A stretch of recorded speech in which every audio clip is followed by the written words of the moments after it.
And they lucked out. Yeah, Evan Klosky is on the phone. Evan, we've had some difficulty getting you through technology there. You are in downtown Tampa, correct? Inside your hotel room. I take the hotel room that we mentioned with the golden chairs there, the beautiful golden chairs. The beautiful hotel floor. Yeah, right. The impressive place. How are things looking outside your hotel room right now?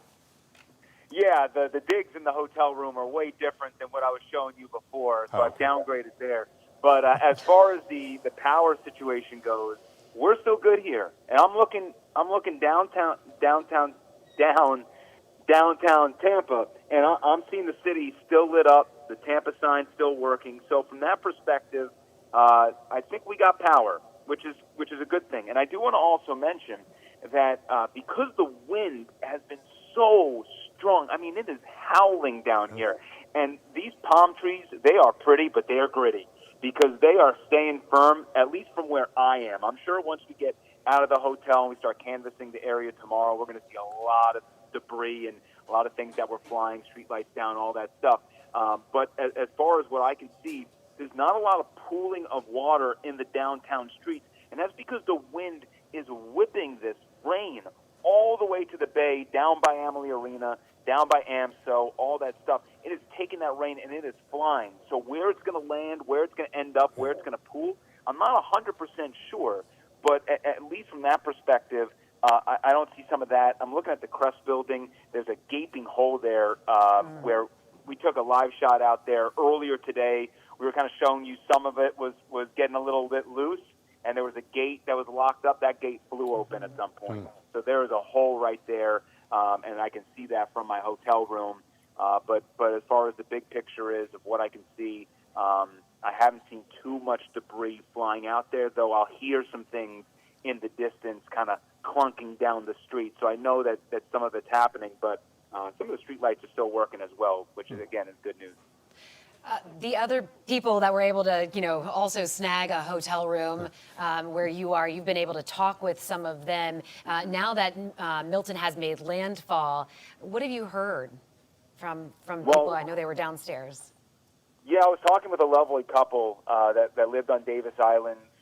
They've been here a long time, and relief was the word. And I've heard both of you talk tonight about just how we all are talking about the overall sense of with our thoughts kind of the south of us in the Sarasota area and what they're going through. But for them on Davis Island, he was the couple was mentioning to me just, for them, there's a difference between all that salt water coming into their homes and having to completely gut it versus dealing with the rainfall and what that's going to bring, and that is a huge relief for them.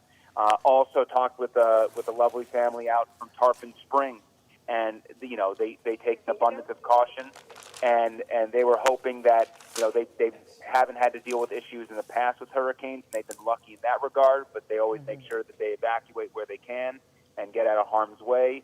And of course, for them, seeing this go a little bit south was a relief for them.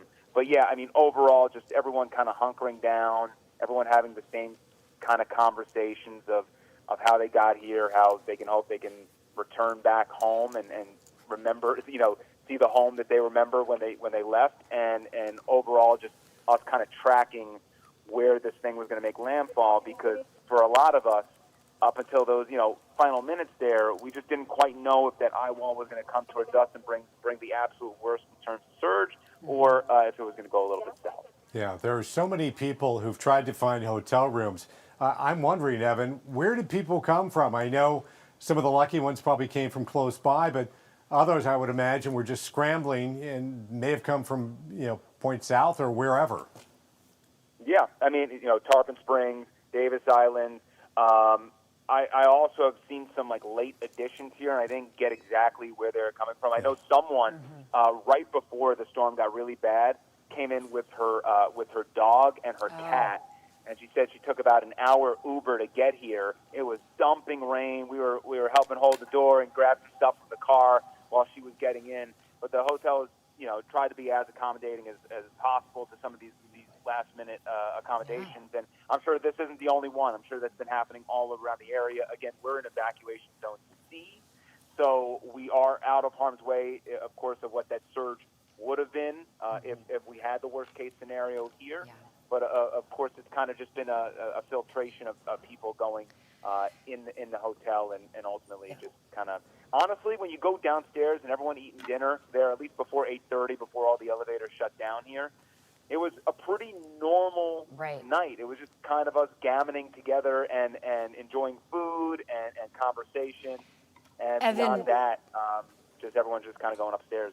As you're talking, just within the last hour, within the last 30 minutes, really, we have video that did come in from Davis Islands, from some individuals who are still on the islands right now. And there is about 4 feet of water that's on Davis Island. So while it's not the amount that we anticipated, and we were just, that catastrophic number, there's still water out there. I just wanted you to know, as you're talking, what you're seeing here on the screen as well. Yeah, that's much appreciated. And considering, and I think at least just with those conversations, because I think for the most part, we all understand that there's going to be some water, right? Mm-hmm. Especially if you live on Davis Island, they're going to have some damage there. There's ultimately the damage that they're going to come home to find, and what that worst case scenario was going to be, which could have been really devastating for those homes. And I was on Davis Island all of yesterday, and the devastation there in the main part of town off of Davis Boulevard, and the amount of debris. And that's the other part of the story that eventually we'll get to, down the road, about where this debris has been landing and where is it going. We haven't been able to really canvass any of our area. We can only see so much because the storm has been so strong, the winds have been so strong. But there's going to be I guarantee you, a bunch of that debris went flying into places it should not have been going, whether that was homes, whether that's going to be floating in our waters. So, it's one of those things where, sure, you didn't get the worst case scenario as far as like Tampa, St. Pete, and Davis Islands, and what I'm talking about here in the area that I'm stationed. But there's still going to be damage, and there's still a lot to talk about what we're going to have to do, and just being here, listening to the wind. I can only imagine. See, I'm in the middle of downtown, and these are some sturdy structures, right? Mm-hmm. They're built for this. We aren't in the communities yet where their roofs, I can only imagine dealing with 100-mile-per-hour winds. These things is crazy out here. I can't even describe properly what the wind has been like from my window. It is just whipping across the city.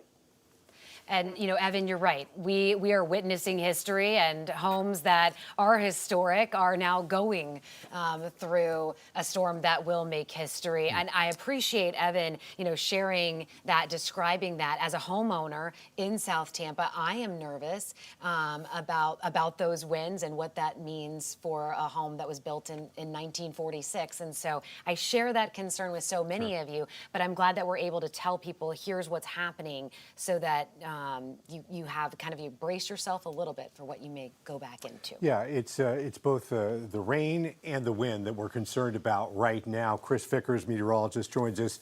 Chris, what are you seeing in terms of amounts of rain and those wind speeds? Some of the amounts of rain, really truly monumental, is what we're going to be talking about. I'm going to break down those numbers in just a few moments, and really some of the stats that have come in that just shows how uncharacteristic this amount of rainfall even is. Even in a tropical system like this, if we look at radar, it is still really raining quite heavily across a decent chunk of the area. Now, as Milton came on shore, it was a little imbalanced on where the heaviest of the rainfall, partially due to the wind shear that had come into the southern side of the tropical system, really kind of ate away or displace some of those higher rainfall rates north of the circulation. We expected that. That was very well modeled by many of the computer models coming into this event. We expected the heaviest of the rain would be along and north of I-4, very close to the Tampa metro, and that in fact did materialize. Now, we've got active flash flood warnings. These extend from Tampa Bay, St. Pete, all the way through I-4, through Orlando, now off Daytona Beach across the I-95 corridor. So heavy torrential rainfall. This could be a serious issue, one of the bigger issues and more pressing issues. The wind and the rain going forward, we've got saturated ground, still high winds, 60, 70, 80, even a few isolated spots up to 90 miles per hour, still coming onshore and moving across the area. So let's talk numbers and rainfall reports, what we've been able to confirm. We've gotten a tremendous amount of rain out at Albert Whitted, 17.25 inches of rain. That was up to about 10 p.m. And that really was a monumental amount of rain that resulted in flash flood emergencies. We'll get to that in just a little bit. Clearwater had just over 10 inches of rainfall. Tampa International, now you're going to be over 10 once we get the latest update on that. Pinellas Park, just about 9.5 inches. St. Pete Clearwater, just over 9 inches. And out towards Sarasota, this is a little bit closer to landfall, about 7.5 inches of rain. And over toward Lakeland, where the heaviest of the rain still is just pushing toward that at 7.8 inches of rainfall. So these are all areas that have seen over 1/2 foot of rainfall. Some locations now over 1 foot of rainfall. So let's break down the numbers. You may be seeing those alerts. They may have come across some of your mobile devices as well. It's a little jarring when you get a flash flood emergency, and many may be wondering, well, what exactly is this? So we have a flash flood warning, which highlights water that is rising and could be moving, but a flash flood emergency carries a little extra concern with it because it could be very much a life-threatening situation with high water that will rapidly be rising. So what is going on with this one? With the numbers that came in, National Weather Service here in Tampa issued this flash flood emergency fairly quickly. A 1-hour rainfall rate out at Albert Whitted of 5.09 inches of rain. So put your mind around this one. Over 5 inches of rain in a little less than 1 hour. The 24-hour rainfall total was over 17 inches of rain, and that has been named a 1 in 500-year flood event.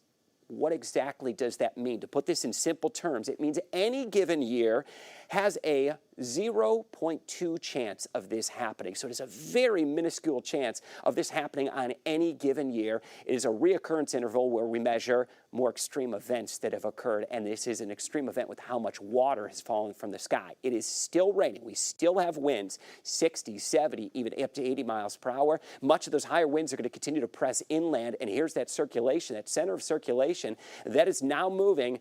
It appears to be just east of Fishhawk at this point. Heavy rain that is up there toward I-4. The heaviest of the rain, we may be getting close to the end of it out there toward Pinellas County and into the greater Tampa area as that rain is going to begin to push out. But here it is. Flash flood emergency that's still in effect. That was extended. You heard that from Colleen a little bit earlier till 2:30 a.m. for these 3 counties. An extension to this, and when I was on about an hour ago, I said, you know what, I have a feeling this isn't the end of this. We're going to have more flash flood emergencies in several more counties. Now included in that all the way out through Lakeland. That includes Polk County, Hernando, again, more portions of Hillsborough County, Pasco, and Pinellas County. That until 4 a.m.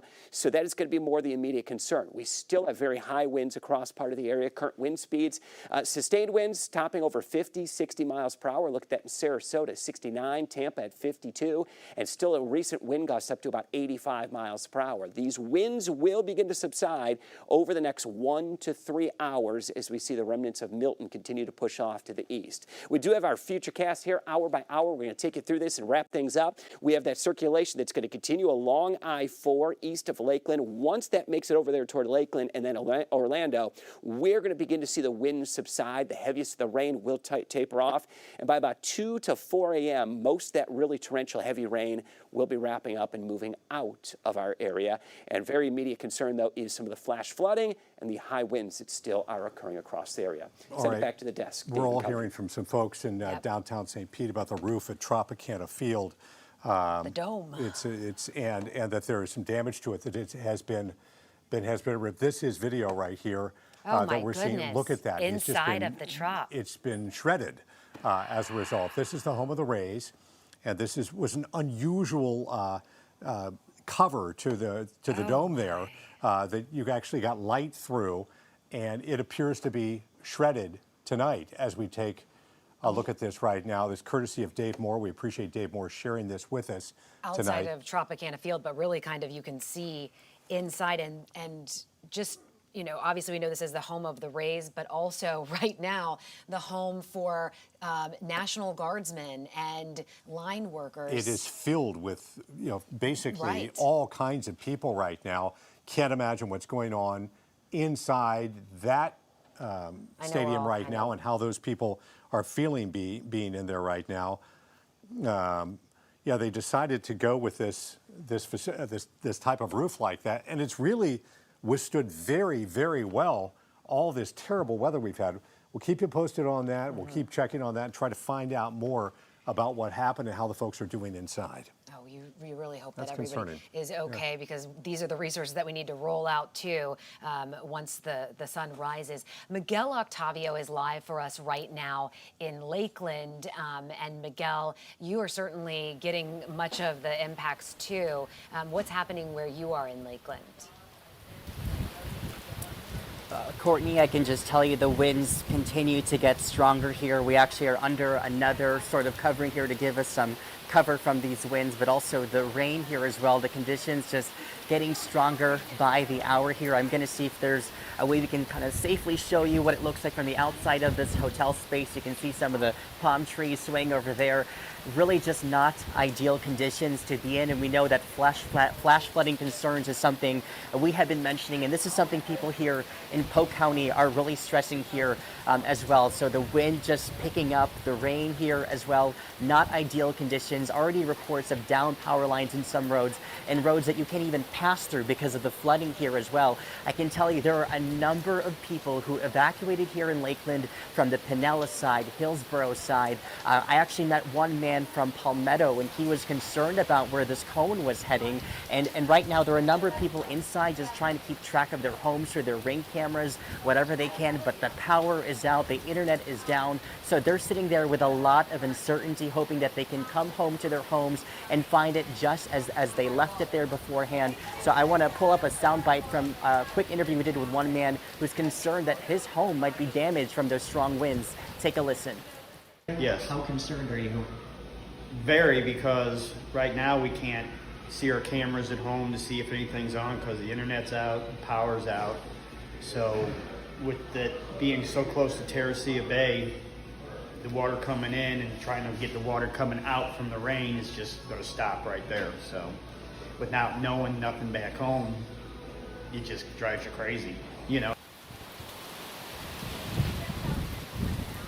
So as you heard there, just a lot of uncertainty for people who sought refuge at higher ground to a much safer place than those coastal areas from Hurricane Milton, but a feeling of uncertainty. And a number of people who are at this hotel, they also face flooding from Hurricane Helene. And for a number of them who've lived here for decades, they have never evacuated before until now. The storm surge projections, the speed of those winds, and the amount of rainfall, those were things they wanted to take very seriously. And they're hoping that their preparations were enough from the sandbagging, from everything they needed to do. But they also know that flooding is a big concern here, so a lot of uncertainty here for people. I can certainly tell you it's not comfortable being out here in these conditions out in Polk County. The wind, it feels chilly just whipping against your face here. That rain is not just safe to drive on, and again, some of those roads have already began to flood even during the daylight hours. So people are just asking here in Polk County, as we continue to face the threat of flash flooding, do not go out here, continue hunkering down and sheltering in place, because these conditions, at least here in Polk County, just appear to be getting stronger by the hour. Dave and Courtney. Miguel, thank you so much. Be safe. We do have some video that we want to get to right now in Largo, a live look in Largo there of West Bay. And you can see this kind of gives you an idea of the waters that we're seeing. You can see that it is flooded there on West Bay at 20th Street. Again, this is in Largo. I don't know how deep the water is. You're trying to look around. You know, it's really difficult at night to see some of the normal things that we look to kind of give you an idea of that road, you know, street signs, etc. But you can see that water right there, you know, flooding the roadway. Right, and we also have some video of a transformer. This is down in West Bradenton, we're told. A video of a transformer blowing on 58th Street, Manatee 58th Street there. You see just kind of lighting up the night sky. And we've seen this repeated over and over throughout our area tonight, and gives you an idea of the challenges of all the power companies in our area, what they're dealing with here. And again, as we mentioned, wow. They have this self-healing technology on a number of these things that can bring it back without them having to go out. They can do that remotely, which is great. You see the intensity of the wind, and then boom, and that's what a lot of people are experiencing. The one benefit that we had, I think, for landfall is that it was with it wasn't as late. Yeah, want to just interrupt for a second because something we just got here, which is really concerning. Yes. Multiple reports of part of a crane down in St. Petersburg. That's according to St. Pete Police. This is really concerning. Those cranes, as you might imagine, weigh tons. And in some cities across the country, they have fallen and killed people. The one thing that I will say is that people aren't out there on the streets, which is hopefully a good thing, but certainly cars and buildings nearby. So we're just learning details of this right now, but it's part of a crane in St. Pete. We don't know, but the mayor, as we talked about, was warning about this to be careful because there are cranes on a lot of the buildings down there, and they didn't have time to disassemble them. And Dave, you've covered crane collapses too, and just you've been able to see kind of just how devastating that can be. And can you share a little more insight just in your experience? Yeah, I was in downtown Seattle and about maybe, I don't know, 75 yards away. My wife and I, we had a storage unit in Seattle when we were living there, and there was on the top of the Google building, there was a crane, and there was a strong gust of wind. And that crane fell off the building about maybe 75, 100 yards from us. Right. Massive, massive sound, and ended up killing 5 people. Wow. So these are, it's not something you expect, but it's something to think about when these cranes are on top of the buildings during violent weather. And the winds weren't anywhere near as strong. Those were straight line winds. In this case, we're talking, in some cases, hurricane force winds. So they can be dangerous. Part of a crane. We don't know which part. We don't know what that looks like. I know that when we spoke with one of our reporters earlier, Luke, he talked about how they were set to kind of weather vane, and that's something that we had seen before, right, where they're spinning, and that's for safety. But it was a big concern that Mayor Welch also spoke about. Yeah, and that's one of the dangers of having these big cranes out there. As an attorney who represented victims of crane accidents told me, you don't expect these things to be falling from the sky.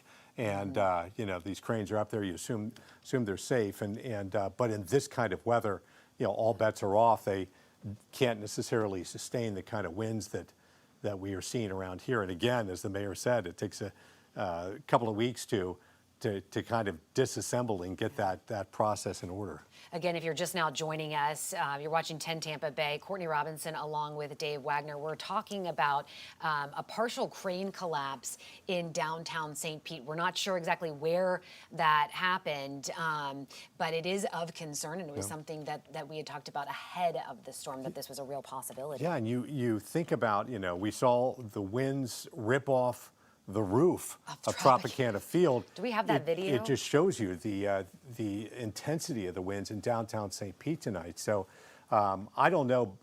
Bobby, do you know what top wind speed was in downtown St. Pete tonight? Albert Wood was 90 at one point. Close to 100, 103. Gee, and there's the trop again. So as Bobby said, 100 to 103 mile-an-hour wind gusts, correct, Bobby? Gusts. Yeah. That's very, because I know up in the northeast part of St. Pete, we saw 103, I think. It's close to 100, 102. Let me look at that. Wow. And, I know. I'm looking back at our notes. I know at one point, again, this was a little bit ago, that we had 90 at Albert Whitted, and then you had 102 in Sarasota for sure. But 103, I mean, I don't. Either way, I would certainly think the Tropicana Field would be 94 at Albert Whitted. Okay.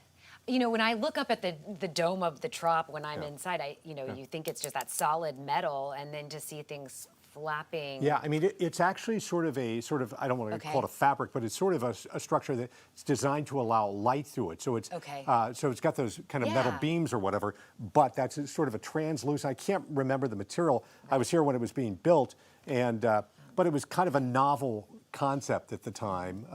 To try to use that so we could at least get some light through it. There's a lot of things that are happening right now in the city of St. Petersburg. They're also responding to a water main break.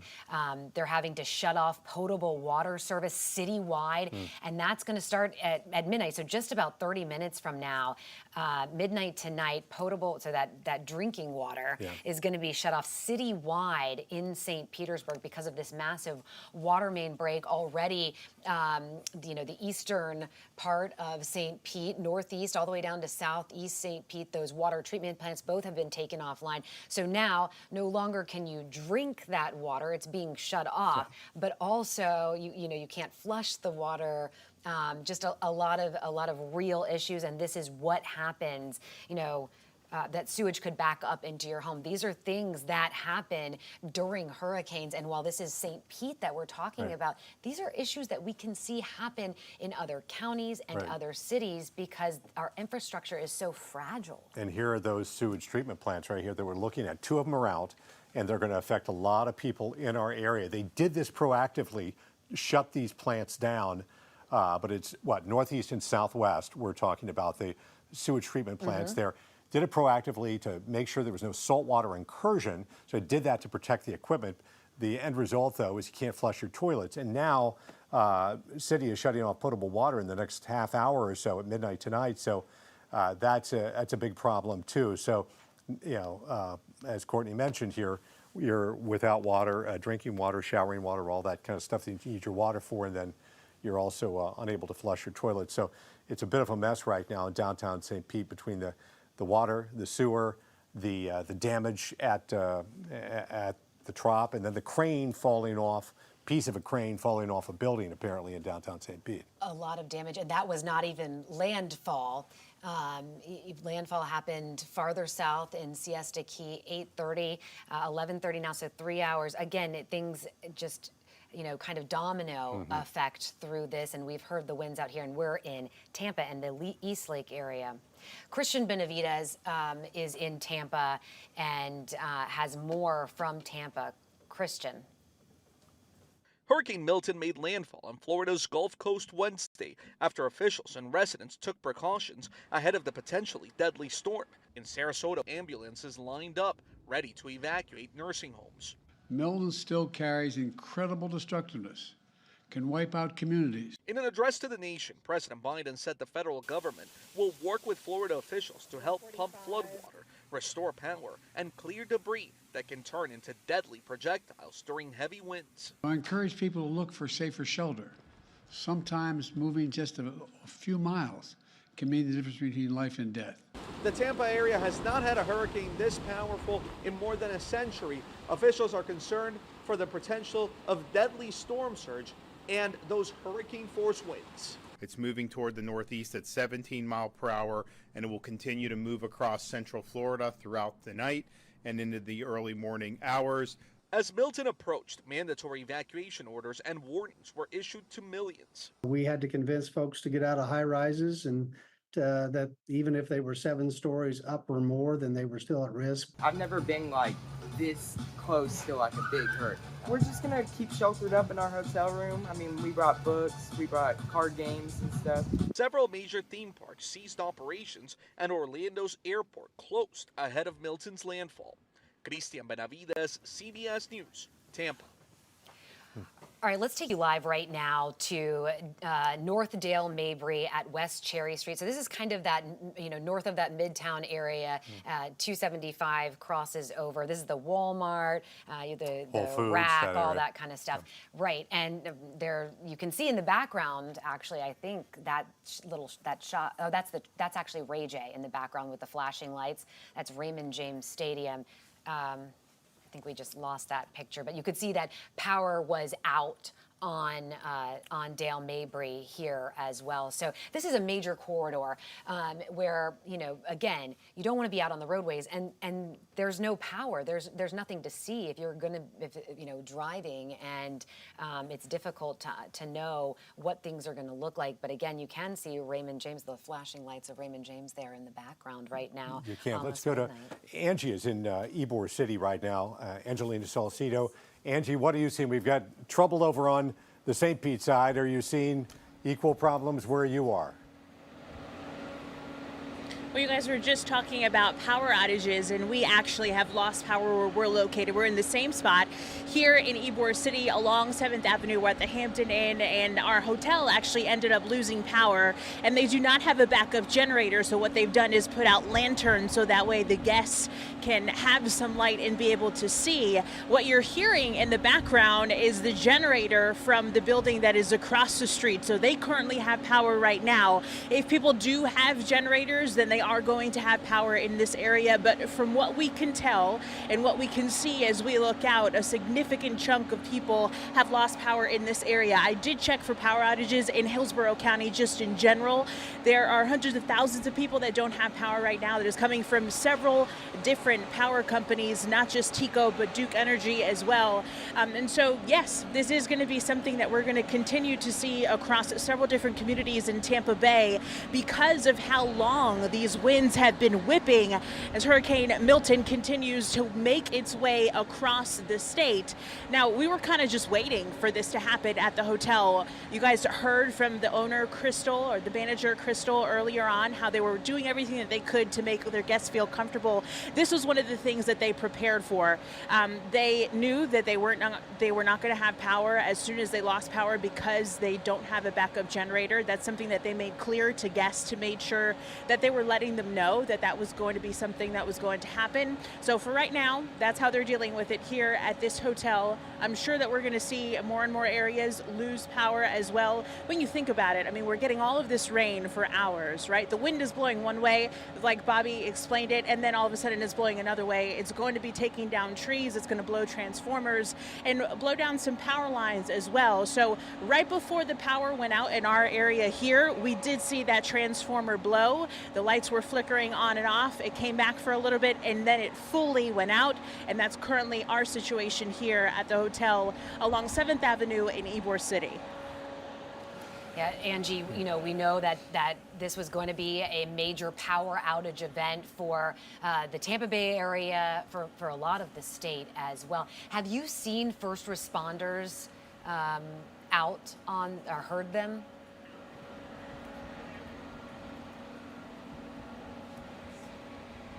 I think that I may have just lost you guys. Okay. All right, and we understand that Angie, lost the ability to hear what we're talking about. We also do have a look at at Memorial Highway in Tampa. Can we go ahead and give you a look at Memorial? This, I'm trying to figure out exactly where this is. This is. Yeah, it's kind of a lengthy hard- stretch. yeah. It's a little hard to tell. Okay. Yeah. So we are just trying to figure out exactly where on State Road 60 this is, but it is it's tough to tell right now. But in any event, you get an idea what it's like on the Memorial Highway in Tampa. It's a bit of a stretch of road there.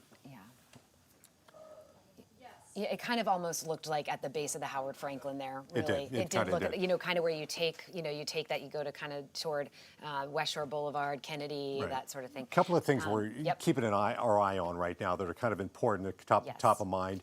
Number one, the roof was shredded off of Tropicana Field. Number two, there's a piece of a crane that apparently fell down in downtown St. Pete. So obviously, a lot of strong winds out there. Yeah.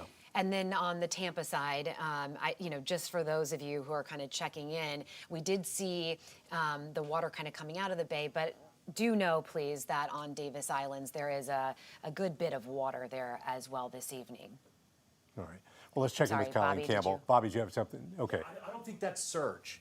I'm not saying it's necessarily Yeah. surge. It's water. It's 4 It's feet from of the- water it's on fr- it's Davis from- Islands. The drains are blocked. Things aren't draining. But yes, exactly. All right, let's check in with Colleen Campbell right now. She's keeping an eye on things for us and where things stand now.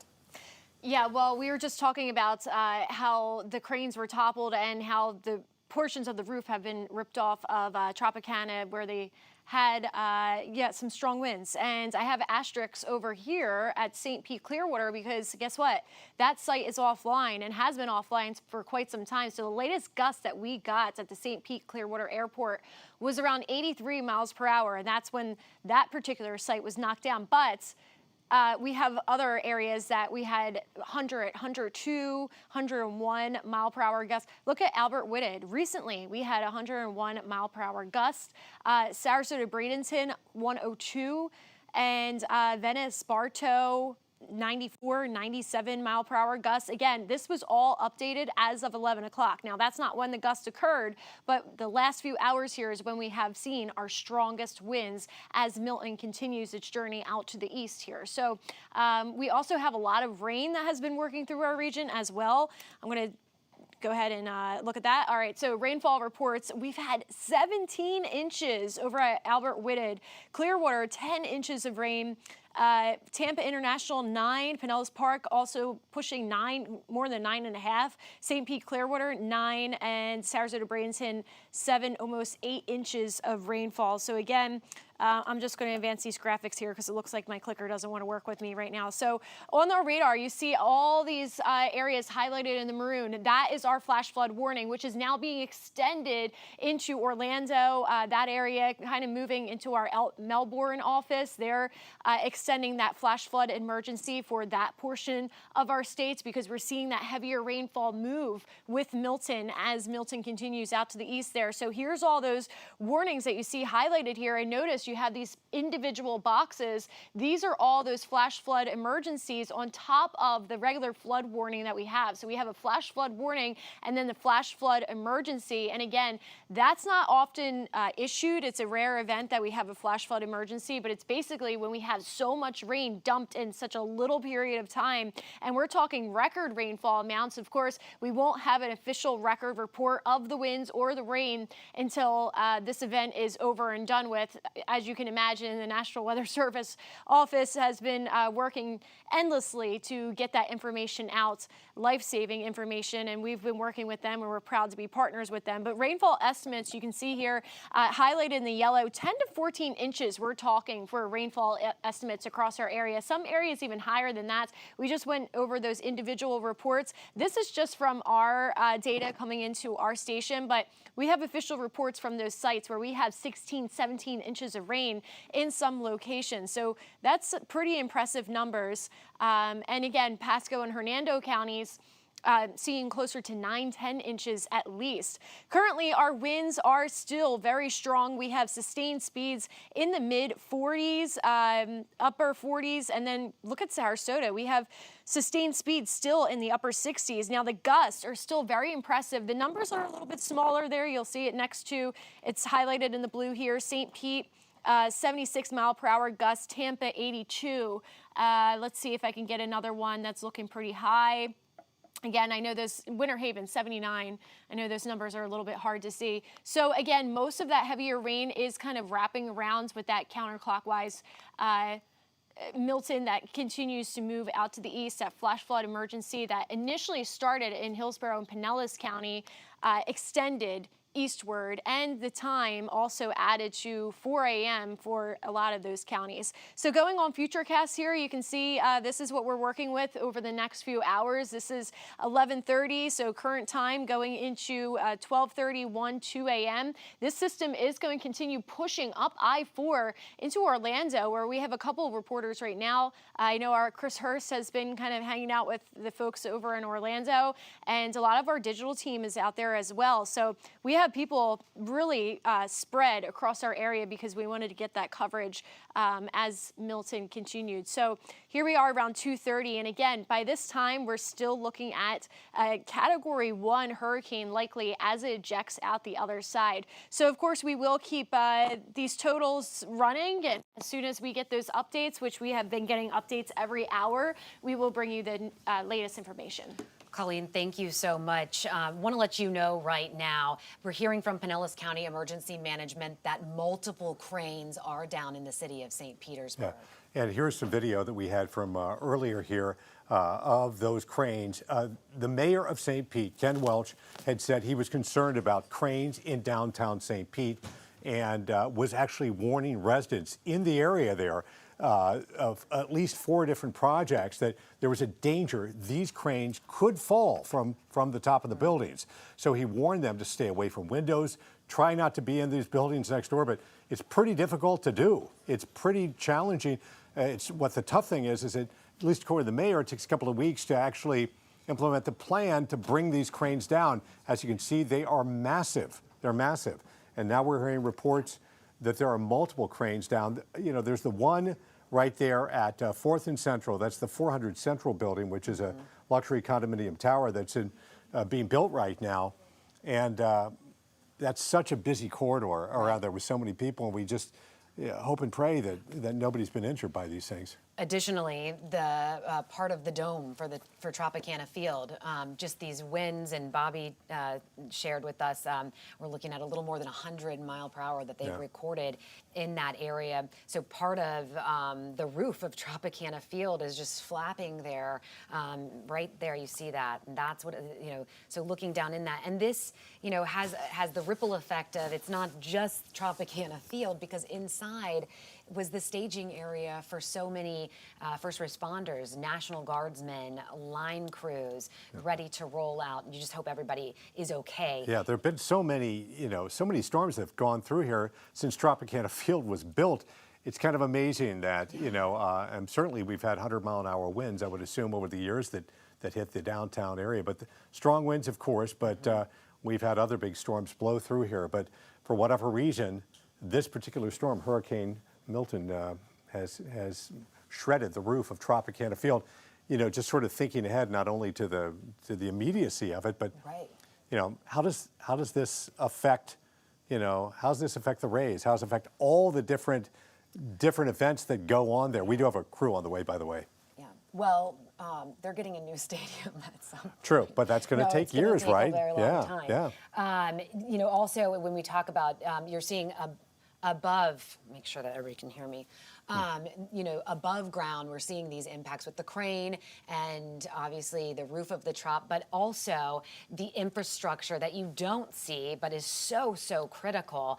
We know that there's a water main break that has impacted the entire city of St. Petersburg. They're going to have to shut off water service, so no drinking water for you in St. Pete, and that is happening in the next 20 minutes. So that's happening. I think we have some video. We have some video that we just got. We just arrived on scene there, I guess, of this crane collapse, and I don't know how many, because there are multiple cranes down. So we're looking at this for the first time, just as you are right now. We're told we have the video. Is that video coming, or we'll talk about? While we get that coming, I do do also want to share that Tampa Bay Water's regional water supply system. They say that some of the facilities are experiencing power outages, so they're asking that you please begin conserving water to maintain the water supply. So that's Hillsborough, Pasco, and Pinellas counties, the cities of Newport Richey and St. Petersburg. Again, conserve water so that they can maintain the water supply to Hillsborough, Pasco, and Pinellas County, as well as to the cities of Newport Richey and St. Petersburg. This is Tampa Bay Water's regional water supply. So here's that video that we're on scene of the crane, one of the cranes that collapsed anyway. And I'm looking, oh my goodness, right there. And is that, it looks kind of like the St. Pete Times building, but I don't want to say that for sure. But that St. Pete Times building is right there at 1st Avenue South and 4th Street. So I can't tell for sure. It's just too fast. I can't. But right there is where is where that luxury condo building is going up at 4th and Central. So that would be just one block to the south, right across the street from it. And I think, Mayor Ken Welch had asked people in that area to please evacuate in case something like this happened, and really put lives at risk. We really hope everybody's okay, but you can just see the damage right there. And this is just one, there were multiple crane collapses, we're told, by Pinellas County Emergency Management. Okay, and it's just, again, these cranes weigh tons. It's not like just a piece of aluminum falling down from that height. I think you're right. It is the clearly is could be deadly for somebody who's in that area. The one fortunate thing is so many people evacuated that building there at 400 Central, and I believe that's it right there on the left. The Tampa Bay Times building on the right, I believe, if my bearing's right. And you are looking east right now, down toward Tampa Bay. So. the time, yes. So Hannah Deneen is also, providing some information as well. And you mentioned 400 Central, the luxury condos right there. Right. And also across from that is the Tampa Bay Times building. but 400 Central, the tallest building. Yeah, it's not quite there in terms of height yet because they're building it up. There But you go. oh my goodness, look at Tropicana Field right now. It's kind of heartbreaking to be honest with you. I was there when it first opened, and it's an often kind of vilified building about people say it's not a great place to be, but a lot of memories there for a lot of people. And you see right now it is, what was once a covered dome is now an open baseball field. It's difficult to see, but it almost is like you can see through it, that it's not just that one half, that it kind of goes to another little side of it as well. I don't know. I mean, obviously it's almost midnight, so it's really difficult to understand the full scope. They still have power inside and power around as well, but yeah, it is quite a sight there, and it speaks to the strength of this storm and the ability to rip the roof off this. And again, it's some sort of fabric or canvas roof that was kind of somewhat novel at the time when they built this, but it was designed to, even though it's kind of a dark stadium when you go in to a certain extent, but you get a certain amount of light through that, and it was an interesting design at the time. I realize some people think it's been a pretty dated stadium at this point, and that's the reason the Rays have been pushing for a new stadium, and we'll get that. But boy, that's going to take years. But right now, I just don't know what they're going to do.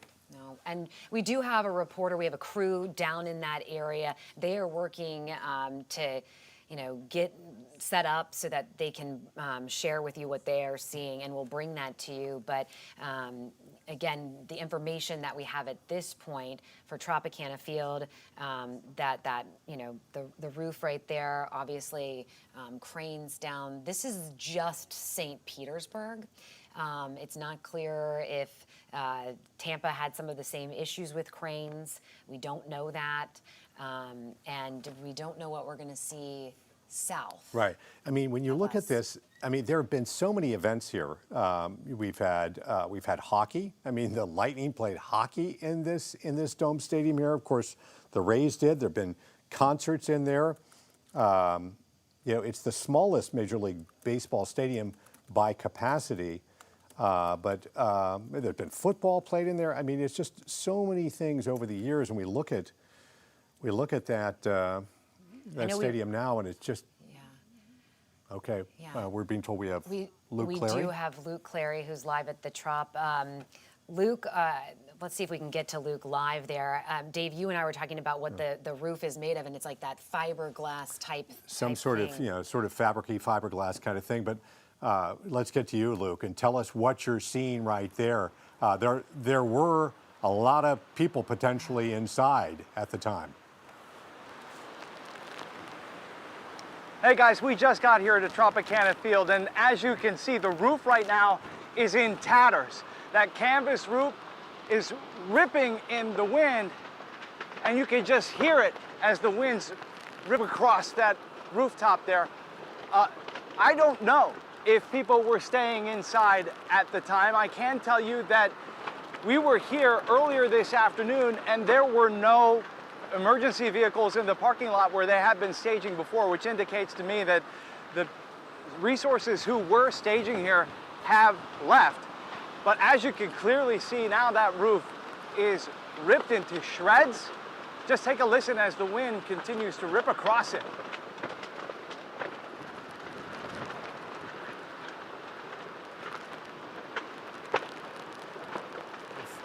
For the first time, the winds and the rain have subsided here just enough for us to start to get a sense of the damage that we are dealing with here in St. Pete as a result of those high winds and those powerful gusts from Hurricane Milton. Yeah. Luke, is there any emergency response at all to what you're seeing down here? I realize they're also dealing with crane collapses or cranes falling from buildings in downtown St. Pete. Do you see any emergency presence down there where you are? First responders have their hands full right now. We saw a number of emergency vehicles on our way here. I don't see any in this parking lot. If you just want to pan this way, take a look. I mean, there's a number of trucks out here, some vehicles parked. And Luke, you're in lot 7, yes? There are no flashing lights, no sirens. I mean, just so that people understand. But I want to show you some, yeah. I'm just trying to help people understand. You mentioned the where tower we're crane looking. collapse. Yeah. Yeah. Sorry, I heard you mention the tower crane collapse. We did get some video of that. I don't know if we have it in the control room. I want to throw to that if we can. This is on Central Avenue. There is a crane. We heard about this from officials that this was a major concern because with gusts of up to 100 miles per hour, that's right at the operational limit, and malfunction was absolutely possible. And in this case, what we saw was a crane toppled over onto a building. It's hard to say how much damage and the cost of that damage will, how much damage that will have caused. Luke, were you out there? Were You just saw have to the hope damage? that, yeah.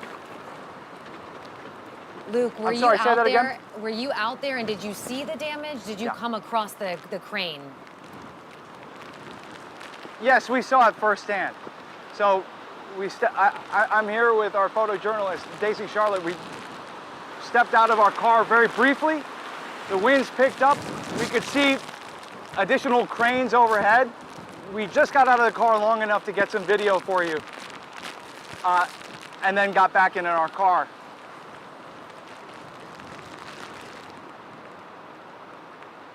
Luke, in downtown St. Pete right now that have cranes, and that is a significant danger to people who are down there. As we mentioned, the mayor, and you mentioned the mayor spoke about it, but we're looking at, oh my goodness. Yeah. I mean, this is kind of takes my breath away looking at this. Yes. And Luke, I think the big question I have looking at the trop behind you, I mean, the roof is open to Tropicana Field. And I think about they had hundreds of cots in there ready to go. Do we know if people are okay at Tropicana Field? And do we know if people are okay with those crane collapses?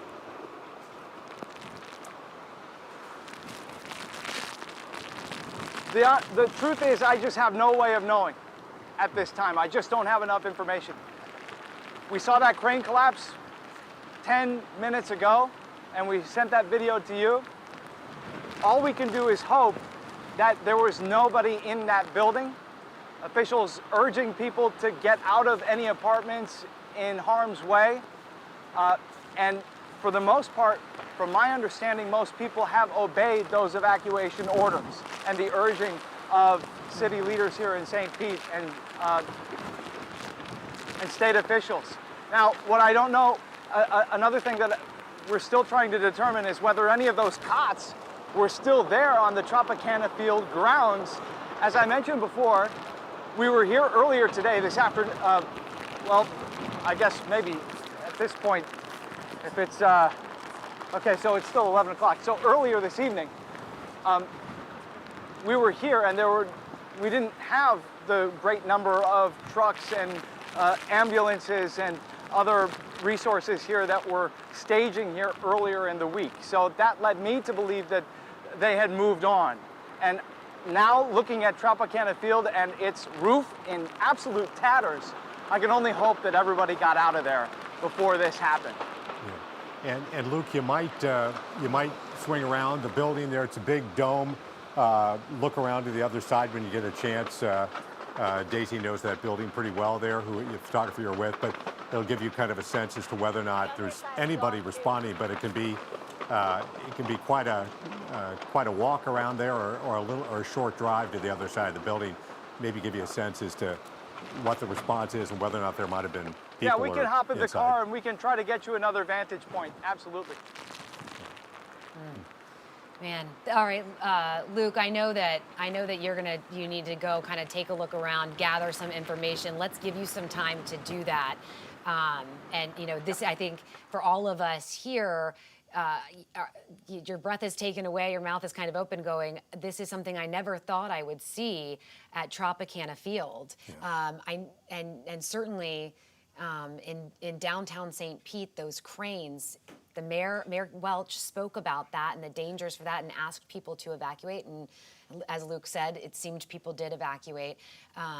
But to see it now in actuality, in reality, it's unsettling. And it is. One thing, thinking about the possibility of it, and then another thing, seeing it actually happen in Tropicana Field blows my mind. Yeah. Chris Vickers is keeping an eye on things for us right now. Winds were intense. It's still all about the winds here. We've got that flash flooding threat that's ongoing, but we're going to focus a little bit more on the current wind and the impact. So we still expect fairly high impact from the winds. What is actually unfolding right here is we're getting whipped with the tail of Milton, essentially. So the winds on the west and northwest side are actually giving quite a punch with this. So this was one of those plausible scenarios when we're diving deeper into the models with Milton and what it would do once it made landfall. And now we're seeing that some high winds certainly materializing on the back end of Milton as it continues to move across here. So here's the impact. Let's break it down for you. Still looking at wind gusts, potentially 80, 90, even up to about 100 miles per hour that could be possible. Those will be diminishing with time. We are still getting some reports, though, of 80 to 90 mile per hour winds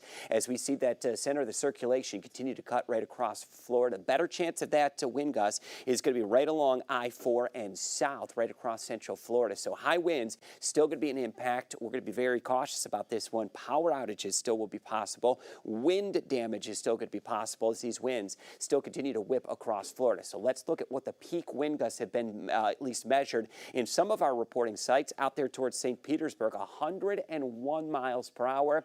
That was right around 10:33 that we had that report.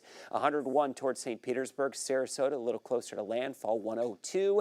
And out of Tampa International, 93 miles per hour. And start to see those winds pick up now. Lakeland to Winter Haven as the circulation is now pushed well inland. We are still dealing, though, with a hurricane. Current wind speeds, they are still gusting at sometimes up to about 78 miles per hour in Tampa. So the worst may be beyond us in the next 60 minutes as this circulation continues to push to the east, but still the potential, we may see some of those wind gusts 70, 80, 90, or potentially even higher, at least over the next 60 minutes before we see Milton officially move off to the east. We are still dealing with a Category 2 hurricane at this point, and that Category 3 landfall, it is only now weakened to a Category 2 storm. Winds still to 105 miles per hour, and the motion is to the east-northeast at 16 miles per hour, and pressure continues to rise, 960, and it is currently located now 75 miles southwest of Orlando, Florida, is where we have Milton. We've had those high wind reports, just shared several of those, now topping 100 miles per hour in a few areas. Venice was at 97 miles per hour,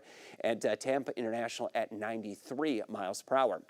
Now, what this did earlier today, we did talk and see some of the images of the storm surge, and that storm surge did come on quickly. This was out there towards Sarasota, right around Walker Creek, a rise of nearly 9 feet. That was the measured storm surge just shortly after it peaked before the arrival of Milton. Now, we're still seeing torrential rainfall. Flash flooding is going to be a concern. We've got millions of people under flash flood warnings, even some flash flood emergencies. And again, that is a higher area of concern when we reach that emergency threshold. It means that we've got some serious flash flooding that's occurring, and we expect some areas going to come away with 18 to 20 inches of rain after this is all said and done. Heavy rain still falling across much of central Florida. The heaviest of that rain is going to be pushing toward Orlando and eventually then the I-95 corridor and off into the Atlantic as we get into our Thursday morning. Rainfall estimates so far, a lot of the heavier rainfall, it has been right here directly across St. Pete over toward Tampa. Estimates at this, and I think these are a little bit low in some instances, showing about a foot of rainfall. We've had some confirmed reports of closer to 18 inches of rain, and those rainfall estimates still on the tail end are going to continue to climb as we go across the next hour or two. So many areas right around 10 inches of rain, so flash flood emergencies in place, still actively raining, although the heaviest of that rain is going to begin to lift to the north and to the east of I-4. Flash flood emergency still out there till 4 a.m. That's for Polk and Hernando County, including parts of Pasco County. And the rest of the evening, here it is, and it's if you're wondering, when are things finally going to let up as we go through midnight, crossing over to closer to 2 a.m., that's when improvements in the heavier rainfall and the winds are going to finally shift off to the east. And by the time we reach about 4 to 5 a.m., considerably lighter winds and less rain that we're going to be contending with. That's the latest over here in the Weather Center. Dave Cullen will send it back over to you guys. I want to show you a picture. This was earlier this week. This was what we were referencing.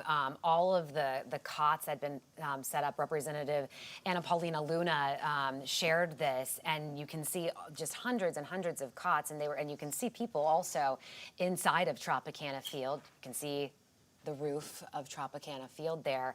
And this was where, when this was shared, National Guardsmen were going to be and line workers.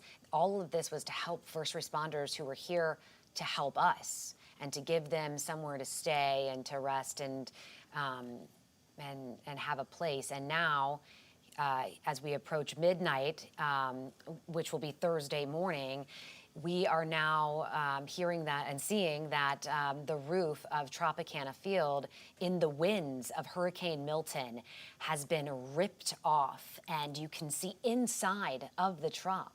And we do have a crew right there. They're working to get some information, kind of making their way around Tropicana Field. The question I think all of us have is, what about the people who may have been inside, and are they okay? We're working to get you that information right now.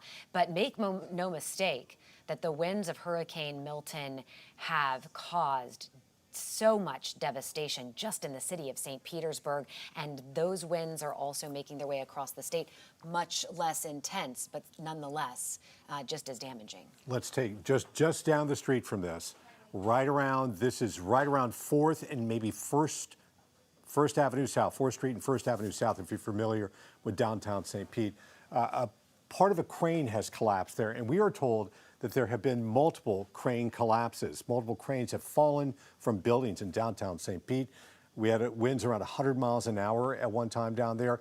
The mayor had warned about this. Mayor Welch had said he was concerned because the cranes were up there and they may be vulnerable at about 100 miles an hour, and they sure were.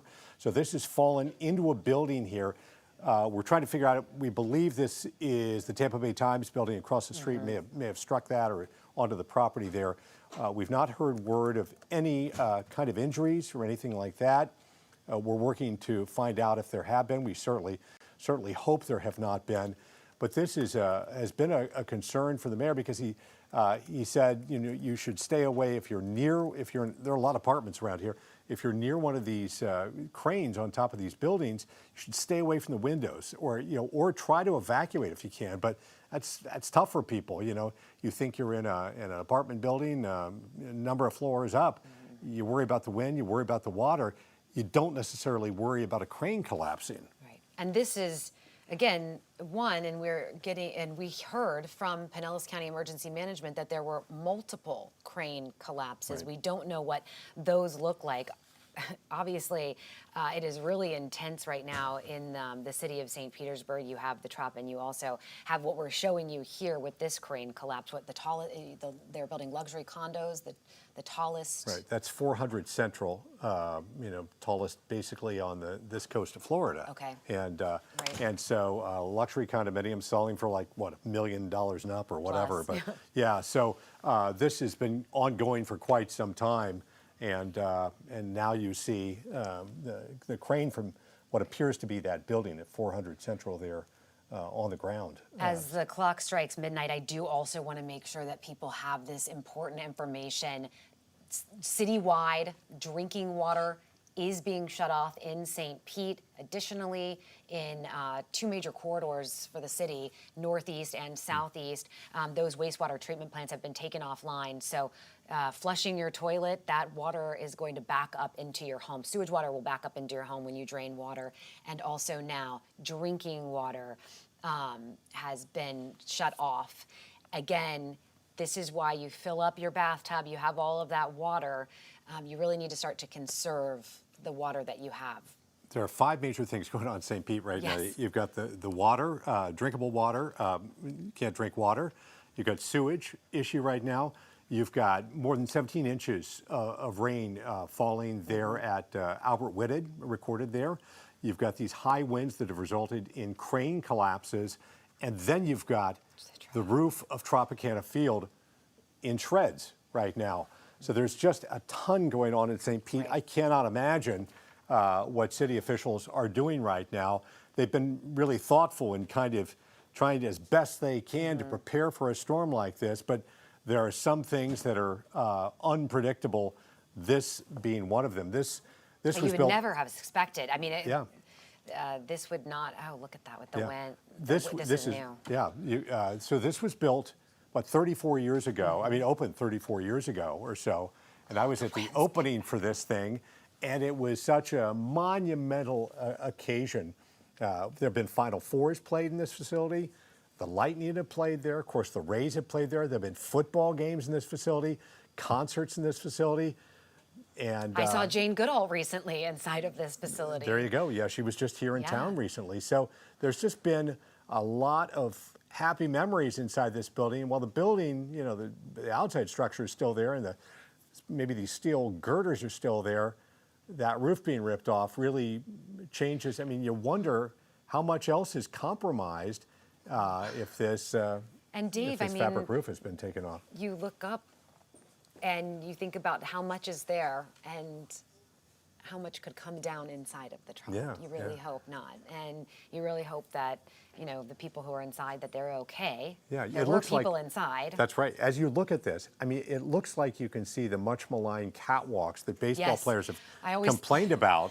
And because You look up and go, not me up there. well, or that's not you know, it's like people complaining that the ball hit a catwalk and that kind of thing. So there are there have been people who in the world of sports who did not like this facility very much, but again, a lot of memories in this area. This originally was the Florida Suncoast Dome, and then has gone through a few name changes here, but it's Tropicana Field to us here right now. But and again, our reporter Luke is going around the building there to see if he sees any activity at all. But we've got our hands full in St. Pete right now. So between the crane collapse and the other issues, and then Tropicana Field. I also want to share about some water service things that you need to know with Tampa Bay Water's regional supply system. Facilities are experiencing power outages, and that's because of Milton. So they're asking that you really conserve your water so that it will maintain the water supply to Hillsborough, Pasco, and Pinellas counties, as well as the cities of Newport Richey and St. Petersburg. Now, I want you to know the city of Tampa, when it comes to their water, Tampa has plenty of power. The generator's up and running. There's no disruption to your drinking water in the city of Tampa or the wastewater treatment in the city of Tampa either. These are things to know. We're checking in around the area. When hurricanes do happen, these are things that can happen. You need to, really limit your use so that you're not taxing the system, not only for yourself, but for so many others. Yeah, Tampa Bay here in Tampa and St. Pete did not take a direct hit, but look at the impact it's having. Let's go down to Bradenton. North. Yeah, that's right. You look at, let's go down to Bradenton right now. Emerald Morrow is live for us right there. Emerald, it's a bit of a crazy situation up here, a little to your north. What's going on there? Well, Dave, I know in the last hit you said that I was making a lot of friends down here. Well, I don't have any friends to do live interviews with right now, but one of the friends that I did make, he's not very happy right now. I'll tell you why in just a second. I want to give you a description of the conditions out here. We are getting some gusts of wind. Right now it's calmer than it has been, but every few minutes we'll get something really strong that blows through here. So we are standing right where we're kind of protected so that nothing blows this way and where we can quickly get back inside.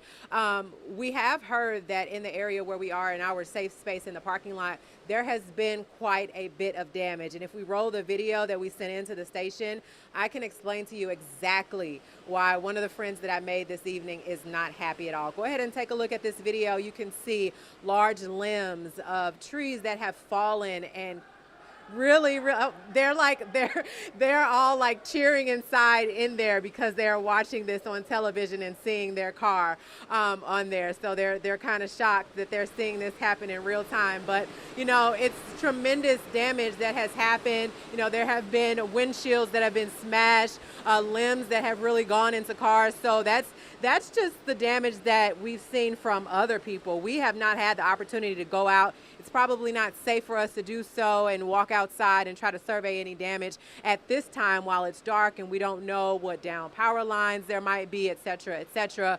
So, you know, this is a reminder of what we are going to see, or it's foreshadowing what we will see as the sun comes up in the morning and what type of damage might be out there. So, you know, just as we saw from St. Petersburg all the way down to here and even further south down to Sarasota, this is just a tremendous storm that has done a lot of damage, and it's going to be very, very costly to all of these communities that have all of this damage. So again, considerable damage and pain and suffering for a lot of people out there. So just wanted to kind of give you a quick look at what we're seeing so far. Unfortunately, we do anticipate seeing a lot more as the sun comes up.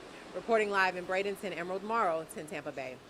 All right, Emerald, thank you very much. I do want to share a very important update with you in regards to Tropicana Field and the roof issues there. I'm hearing from the Vice President of Media and Communications for the Tampa Bay Rays. She says no first responders were staying inside of Tropicana Field. It was not a shelter, and all essential personnel who are there are safe and accounted for. So as you are looking right now at Tropicana Field, home of the Tampa Bay Rays, missing its signature mark with the roof, much of that taken away. I want you to know right now from the Tampa Bay Rays, no first responders were staying at Tropicana Field. It was not a shelter. All essential personnel who are there are safe and accounted for. Yeah, that's some sort of polymer fabric kind of combination there that's supposed to be stronger than even maybe glass, which is kind of amazing. But we see that it could not withstand whatever winds that came that way. So I'm glad that people weren't in there. That's a great thing. People were in there, but they're all I'm glad people were not injured. Yeah, and but it does underscore what we've been saying all along, which is that people are the most important people to protect in this, and the rest can be replaced. That's an expensive replacement right there, but we're certainly grateful to know people inside were hurt. Huh. It is kind of amazing as we see this. It's such kind of a bizarre thing with the light coming up there through the fabric, and it's kind of the wind, and the wind is just whipping up down there still. So, and there was concern because we had that image that was shared earlier this week from a U.S. Congresswoman showing the cots that had been set up. But it is a relief to know, again, from the Rays that first responders were not staying at Tropicana Field. It was not a shelter, and that the people who were there, this was the image that was shared on Monday by Representative Anna Paulina Luna. And it was kind of, the staging that had been shared that it was set up for some guardsmen as well as utility workers. And again, tonight, fast forward, or this morning now, Thursday morning, we now know that there were not first responders being housed there. It was not being used as a shelter, and that everyone who was there is okay. Right. Take a look inside right here. Here's a look inside. So we're getting a much better look, but you see part of that roof in the bleachers there, in the stands. That is quite a shot, isn't it? As we look at that. It's now an open air stadium, Tropicana Field. Who would have ever thought that would happen? It was built because of the changeable weather in Florida. It was built as a dome because they wanted to make sure that we could play games in inclement weather.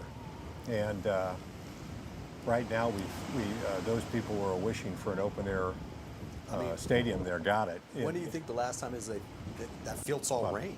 Yeah, Bobby's just saying, when's the last time the field saw rain never? there? No, never. I mean, what do you say? It's 74 and right? Not since it's been there since 1990. So not it's never seen rain. But think about all the memories in there, all the interesting times. The Rays different runs for and incredible games and Wade Boggs playing in there and just a lot of people. They started their team in this place. They were an expansion franchise and started their team there. And even though I realize people kind of malign the stadium, we were really excited, those of us in St. Pete, to have this big baseball stadium. We thought it was the most beautiful thing we'd ever seen. I know. I do, and I can think, you know, we've been here in Tampa Bay for 10 years, and I can remember going to a Rays game very, very pregnant, and, you know, sitting there, my husband having to make sure that, like, I'm being protected because I can't move when the fly balls are coming. But well, I would go in the summertime, 1 o'clock games in the summertime, so nice. and I'd be watching the radar. And I would run outside to one of the little spiral staircases just to go watch the thunderstorm roll in, and then run back inside and just be so thankful, like, you know, it's the boys of summer. It's baseball in summer. You can't play very many baseball games in a rainy season in Florida, so you needed that roof. Yeah. I mean, it's kind of heartbreaking, isn't it, when you look at it? It just, and I'm sure, you know, they'll figure out a plan, as we all will. You know, we all have to pivot when something like this happens. Wow. And I'm just so relieved everybody's okay. Yeah, that's great. That's and great. I hope the same for those cranes. Yes, yeah, that's even more troubling because it's in such a. I mean, and I know we've mentioned it, but I think the one saving grace here is, you know, people weren't in that building. Right. A lot of people had evacuated, and hopefully during the height of this storm here, people were not underneath those cranes. People weren't trying to walk around or just check things out. But certainly there are a lot of cars down there on the streets. So I know that this is something that we are going to be paying attention to throughout the morning and obviously throughout our coverage of Hurricane Milton. But we do have to keep in mind that that storm is still moving and there are other areas also experiencing damage. I want to take you to Hernando County. Hannah Deneen has been live there all throughout this. And Hannah, I know St. Pete is also home for you. But what's happening right now in Hernando? Well, Courtney, we're right outside of our hotel in Brooksville tonight. And the story in Hernando County all evening has been this strong wind that's blowing through here and the heavy rain. You can see a little bit under that street light there just how fast the rain is blowing through this area. And earlier, our meteorologists were reporting that here in Brooksville, the maximum wind speed that they saw was 75 miles per hour. So it's one thing to hear that when they're in studio, it's another to sort of see it in action like this. And then just south of us in Pasco County, 80-mile-per-hour wind, more than 80-mile-per-hour winds is what they saw at maximum speed there. And we are hearing that this wind is doing serious damage tonight. Periodically, we have lost power at our hotel. We've seen the lights flicker here, getting a sense of this strong wind right now. And also we're hearing lots of reports of down trees, down power lines. And the thing that I just cannot stop thinking about is with Hurricane Milton, we have an additional obstacle, and that is all the debris remaining from Hurricane Helene. I spent the better part of the last 2 weeks in the communities across Pasco and Hernando County as they recovered from Hurricane Helene. I know that there was a lot of effort that went into cleaning up that debris. But just a few hours ago, I spoke with the Hernando County Emergency Management Director, who says despite their best efforts, that debris still a huge concern tonight. We're still recovering from Hurricane Helene. We did a really good job of collecting as much debris as we could. We're one of the first counties that started collecting debris. We've collected over 20,000 cubic yards of debris so far. We couldn't get everything picked up. We put a huge dent into it. So now with the storm surge and the winds, you know, we're really worried about that being very damaging. And just thinking about the scenes that I saw just yesterday in parts of Pasco County, where overnight they had dozens of private contractors working to clear up that debris, but knowing that they still were not going to be able to clean it all, it's hard to imagine what we could be walking into once Hurricane Milton subsides and people are able to go out and survey that damage. Just a note that both Hernando County and Pasco County officials, they're urging people to not be going out tomorrow to survey that damage. They're hoping people will give them as much time as possible to allow them to clean up the roads and make sure things are safe before they're going out to survey the damage. They know that you're eager to see what's happened in your communities, but they're just again asking that you give them them that time to do what they need to do to make sure it's safe for you to go back out there. Hannah, I know you just mentioned Pasco County, and they evacuated all west of US 19. Do you have, though, any indication of what things may look like in talking with your sources?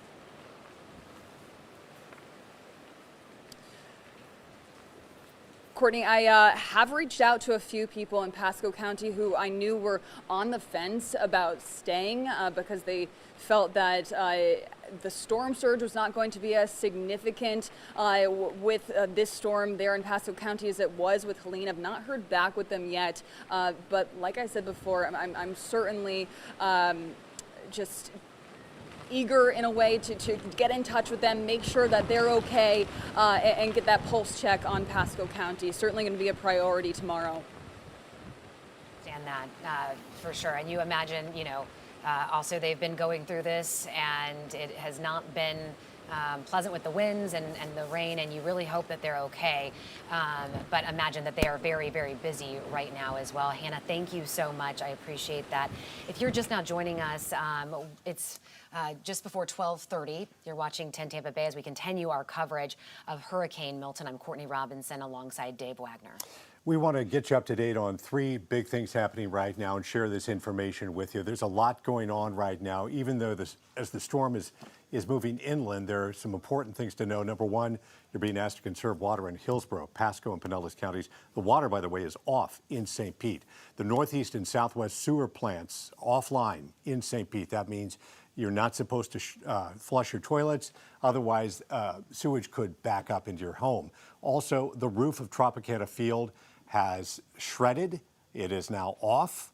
And there's also a crane collapse, at least one crane collapse in St. Pete. At one point, we were told there are multiple crane collapses, working to confirm that, but we have been on scene of at least one crane collapse. You're looking at this video right here. You see how big this crane is right here. And it's a little hard for me to, this again appears to be at the 400 Central building, the crane here, I believe. But right across the street, I think it looks like it may have fallen to the south, maybe in the St. Pete Times building, but I just can't tell based upon where that is. So basically at 4th Street, Central Avenue, and I think the crane fell over onto 1st Avenue South, right there, 1st Avenue South and 4th, but that's quite a sight. Yeah, you look up and you see these cranes, and they're very large, but then to see it, come down like that, just how massive these are. And, we do hope that there weren't multiple, but that was what we were hearing from Pinellas County. Yeah, I mean, they weigh tons. These are not light pieces of equipment. And, they're up there, high above us. We assume that they will never fall down, that they're safe up there. But this happens multiple times, a lot of times across the country during high wind events that these cranes come down. We've seen it previously in St. Pete that these cranes have toppled, but thank God the streets were pretty well evacuated because of this storm, but we don't know of any injuries. We can see some of the damage, but we just don't have that information yet, waiting to hear back on that. You really hope everyone's okay. One thing that I think Luke, who also saw this in person, our reporter who's out in St. Pete right now, that there weren't first responders there, so you hope that everybody's okay. But this right now is what we're seeing from Tropicana Field. The roof of Tropicana Field blown off by Milton's powerful, powerful winds. And I do want to share with you, because there was concern, okay, what about people who may have been inside? There were people inside, but everybody who was inside is safe. They've been accounted for. All the essential personnel who are there, safe and accounted for. To clarify right now that there are not first responders staying at Tropicana Field. You may have seen the picture we also shared with you, showing hundreds of cots kind of lined up, ready to go, that these would be for, we were told, for National Guardsmen and utility workers. That they were, what inside? All of a sudden this goes. And thankfully, first responders are not staying there. It was not a shelter. And then again, the essential personnel who were there, that they are safe and that they are accounted for. We have some new video right here. This is again from Tropicana Field. just a different vantage point. So this, I believe, Yes. would be maybe on the south side, I'm that thinking. big entrance, Yeah, right? the main entrance kind of there as you go in, and you see additional parts of the roof are blowing off in the wind there. So, I mean, obviously, It's almost all of it now. yeah, it really, at this point, I don't think probably matters whether or not, you know, more of it goes, because it's going to have to be replaced. You just wonder, how quickly can something like that be done? How many events are scheduled for this facility? I mean, obviously the most paramount situation is, you know, the safety of people, and thank goodness people appear to be okay. Dave, I look at this and I think, what else have we not seen yet? Yeah, it's kind of everything under the sun right now. In this case, everything under the moon is happening in St. Pete, from water to sewage to unbelievable amounts of rain to Tropicana Field to cranes falling from the sky. It is quite a wild night in downtown St. Pete. And again, this is far, far from the heart of this storm. But as you know, and Bobby and our other team of meteorologists have talked about it, the most powerful winds are to the north of a hurricane. And we, in this particular storm, were to the north of this hurricane in St. Petersburg. Hurricane Milton making landfall on Siesta Key at 8:30 this evening as a Category 3 hurricane. I believe we said the winds were 120 miles an hour? Yeah, Category 3 storm Yeah. made landfall. So, wow. Chris Vickers standing by right now. Chris, do you have anything new for us here? Just going to update you guys on the current winds, because that's really kind of been the story over the past 60 to 90 minutes. It does look like we're going to start to see these winds begin to diminish ever so slightly. I'm still getting some 60, 70, even 80-mile-per-hour winds. Current wind speeds in Tampa here, 46 miles per hour with a gust to 69. Still have a gust out there towards St. Petersburg that's over 85 miles per hour, officially coming in around 87. Now, the center of the circulation, that continues to march across central Florida, and as it pushes to the east, we're going to see those winds begin to diminish. But exactly as we've been saying, this was one of those plausible scenarios. We're actually getting tail whipped on the end of Milton with some of those winds on what was the north and northwest circulation around Milton. So a little unusual, and if you're paying kind of close attention to this, the winds initially, if you were here in the Tampa area over towards St. Pete and Pinellas County, they came in east to northeast to north, and now they're going to northwest. That's part of that circulation as it moves off to the east. It is kind of moving around on us, so we're getting a shift in that wind direction, which is what's expected, and actually pretty incredibly strong winds in that north and west quadrant of the hurricane. We always typically talk about the northeast quadrant. That usually gets the attention because it has the forward motion of the hurricane, but also some of those winds that are pushing in. But in this case, it was a little unusual. We got whipped with the northwest quadrant of the hurricane. Higher wind impacts. I do expect we're going to get some updates with this. This still seems to be running a little bit high for me, especially towards some of our coastal areas. We're seeing more 60, 70 to 80 mile per hour winds. This will likely be more so in impact in that 74 to 95 mile per hour range, and that is likely going to be pushing off to the east. So I am going to look for a diminishing impact for those winds at least over the next 60 to 90 minutes. Had multiple reports though. We still have to get all the data gathered though of winds that were over 100 miles per hour, including over towards Sarasota and Bradenton, 102 miles per hour, just shy of that in Venice at 97 miles per hour. We still do have quite a bit of rain, although the heaviest of the rain, it is going to be moving to the east. Still flash flood warnings and flash flood emergencies across the area. Did want to pull this up very quickly though. This is the velocity signature from Doppler radar. Now, we've used this for various reasons through the course of the day today. Earlier in the afternoon, it was to determine where we had rotation and tornadoes. I'm just looking at the pure wind field that's aloft in the atmosphere, and we're scanning several hundred to a couple thousand feet up in this particular area, but these are winds that are inbound to the radar site at over 100 miles per hour. Now again, that's aloft in the atmosphere, some of that translating down to the surface, but the bottom line is we've still got a lot of dynamics working through the atmosphere here, which means some high winds are still going to be possible. So just a peek at that is an indication of some of the higher winds. Big story going forward, not only the winds, but this flash flooding that still is occurring across much of central Florida. Let's look at what we have for the latest in the Weather Center. Dave, Colleen will send it back over to you. All right, Chris, thank you very much.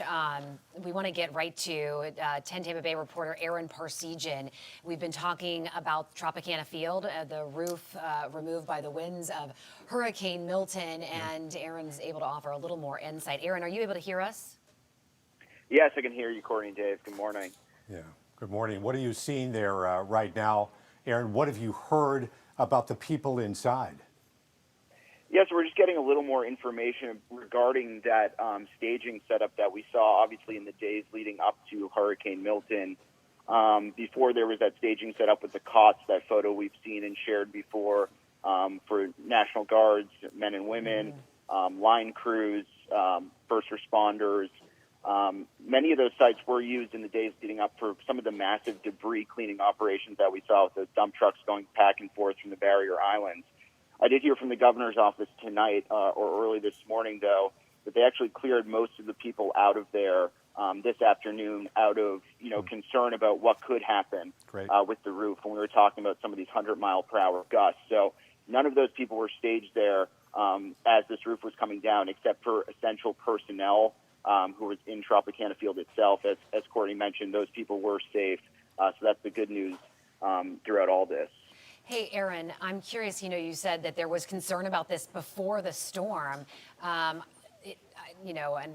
maybe that was made on our radar. It certainly wasn't on my radar that there was a potential for this happening.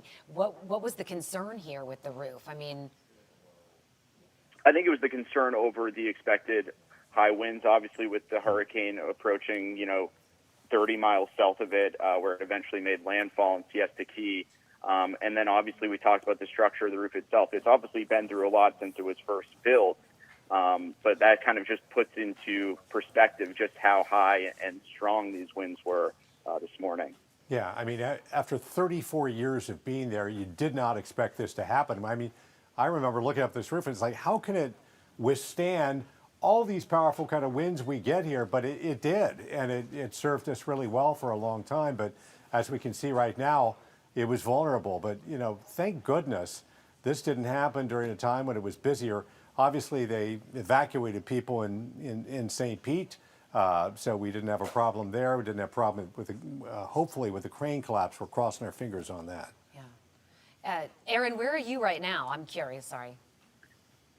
So I'm in South St. Petersburg as well, probably about 10 minutes from Tropicana Field by car. Still feeling some of those bursts of wind gusts. Obviously now the major news here in the city is that they turned off the drinking water right at midnight because of that major water main break. So no drinking water, obviously no sewer water is the issue. I still have electricity at my place flickering on and off. So I'm one of the lucky ones tonight with the tens of thousands of power outages we're seeing in the city. Yeah, you take whatever you can get in terms of glimmers of good luck or good fortune in this time with some people having power, some not. But we all of those people in St. Pete are without water tonight, which is a big inconvenience. Yeah, and this is why one of the reasons we, in the days leading up to this hurricane, we made that a point to mention, make sure you have that water on hand. Stock up because you don't know how long this is going to take. Obviously, they said they're going to address this water main break as soon as they can, as soon as it's safe for crews to go out there. But that could be several hours from now at this point. Good. And also, I should share with you that the city of Gulfport, this also impacts their drinking water service as well. So they also, in the city of Gulfport, no longer have drinking water service either. Aaron, are you hearing any information about the cranes? Still haven't heard anything outside of the preliminary information. I think the most important thing out of that, obviously, no injuries reported. Yeah. Similar situation with first responders there. They're going to have to wait until they can go out there and safely assess the damage. But as we saw, it fell right onto Central Avenue. And as one of the things they were concerned about leading up to the hurricane approaching our coast, one of the reasons they mentioned people around that area, 400 Central, should likely evacuate because there could have been this potential for those cranes to come down. Yeah, that's one of the curses of being a city in which there is so much growth.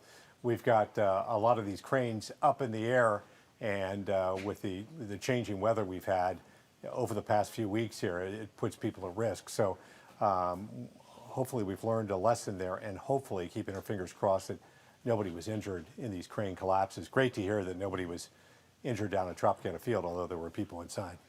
All right, Aaron, we're going to let you go because I know you're making your way toward that area as well. He said he's one of the lucky few that does have power. Let's talk about these power outage numbers because we are seeing hundreds of thousands. Duke, this is actually maybe a little bit better than what we saw earlier, which was almost 500,000, so almost 500,000 people, customers rather, without power. Now, 478,000, 478,000. There we go. Yeah. Thousand without customers without power. FPL more than 353,000. TECO almost 420,000 customers without power, and they are working to, when it is safe, to get that power back on.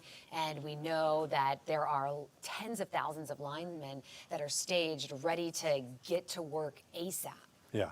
Three important things to know right now. Number one, conserve water in Hillsborough, Pasco, Pinellas counties. The water is off in St. Pete. You're not to use water. You won't be able to get water out of there. And when they turn it back on, there's normally a process by which they want to make sure that the water indeed is safe coming out of your tap. So keep that in mind. Northeast, Southwest sewer plants are offline in St. Pete. They did this to protect the system because they were concerned about saltwater incursion.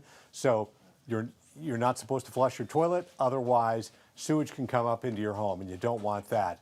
We're already going through enough right now. And Tampa Bay's water's regional supply system facilities, they're experiencing power outages, so they are asking that you conserve water to maintain water supply to Hillsborough, Pinellas, and Pasco counties, as well as the cities of Newport Richey and St. Petersburg as well. So Tampa Bay water customers, beware of that. Right. Let's go right now, if we can, down to Tropicana Field. Luke is down there. He's been surveying the damage. He was on scene first for us outside. Luke, I know you've looked around a little bit. What are you finding out? Yeah, we're standing here in front of the Tropicana Field, and as you can see, it is almost completely without a roof right now. You see that polymer compound blowing in the wind, looking more like canvas. We've heard it whipping in the wind as the gusts come through, and pieces of it, shreds of it, just flying up into the air and flying away. A few moments ago, we got up as close as we could and put our camera right up against the glass door to just see if we could make out anyone inside. We saw some of those shreds of the roof coming down onto the seats, but I didn't see anybody inside. And we understand from the fire department that nobody was hurt here, so which is just incredible news when you look at the scale of this and all of those shreds and shards coming down, incredibly dangerous in these winds. It's just a wonder that nobody was hurt, and just amazing to know that. Although I have to imagine that for people across the Tampa Bay area who grew up going to games here, this has to be an incredibly difficult scene to watch. Yeah, I would imagine the reason you don't see anybody inside is probably just too dangerous of a scene there for people to be walking around, and there'll be a time later to clean up the mess there and figure out a plan for the future. But have winds died down a bit in that area? We can see that canvas or fabric or the material blowing in the wind. Does it seem like it's died down a bit since we talked to you last? Yeah. Well, since we talked last, so much more of it is gone. See, you take a look, and I think I can only count maybe 2 or 3 different sections there that are still intact. When we first came on the air here with you, there was much more of it intact, and much more of it, in fact, just ripping off of those support beams and flying up into the air. Now, as you can see, most of it, the vast majority of it now, is gone, and on occasion, when we get those gusts of wind, more pieces of it continue to fly off and up and into the air. It almost looks like tornado damage when you look at that. I mean, it's obviously hurricane damage when you torn it apart, but it looks like almost like a tornado hit it. And as Luke said, no injuries reported. We did hear from the Tampa Bay Rays. I was told no first responders were inside, that it was not a shelter, and that everyone who was essential personnel that was in there, they are accounted for, and that they are safe. Your heart just breaks for everyone around our community, and thinking about that's the Trop, but what about homes? And you're worried.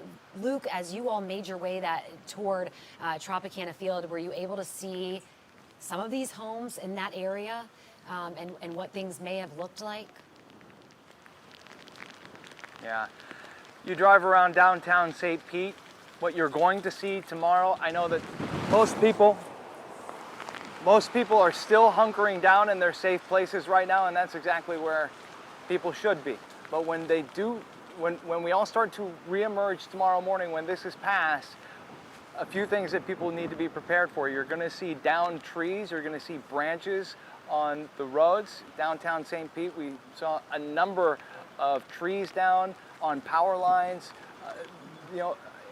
very dangerous hazards in the road. And as we've been talking about, the tower crane that fell on Central into another building.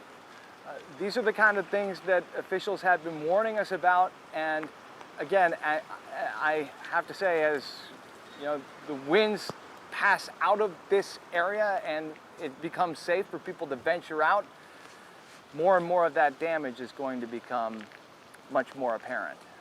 Yeah, no doubt about it. I mean, the light of day is going to be unkind to us, unfortunately, when we look, and not just in St. Pete, but to our north and to our south. That's exactly right. We do have video, actually, our producers were sharing with us that the Trop had been damaged during Hurricane Helene. And so I think we have some of that video to show you. And you saw outside. We did show that during. We did. Yeah, That's right. Yeah, but that's a small. I mean, that's quickly we forget. Basically, just a sign there, and that was about the extent of it. Almost looks like it was kind of pushed over. Sign. Yeah, but it was not the dome of Tropicana Field. It certainly was not. And we have to keep in mind right now that there are other communities that are experiencing this wind. It's not over for the state of Florida. Chief Meteorologist Bobby Deskins joins us now.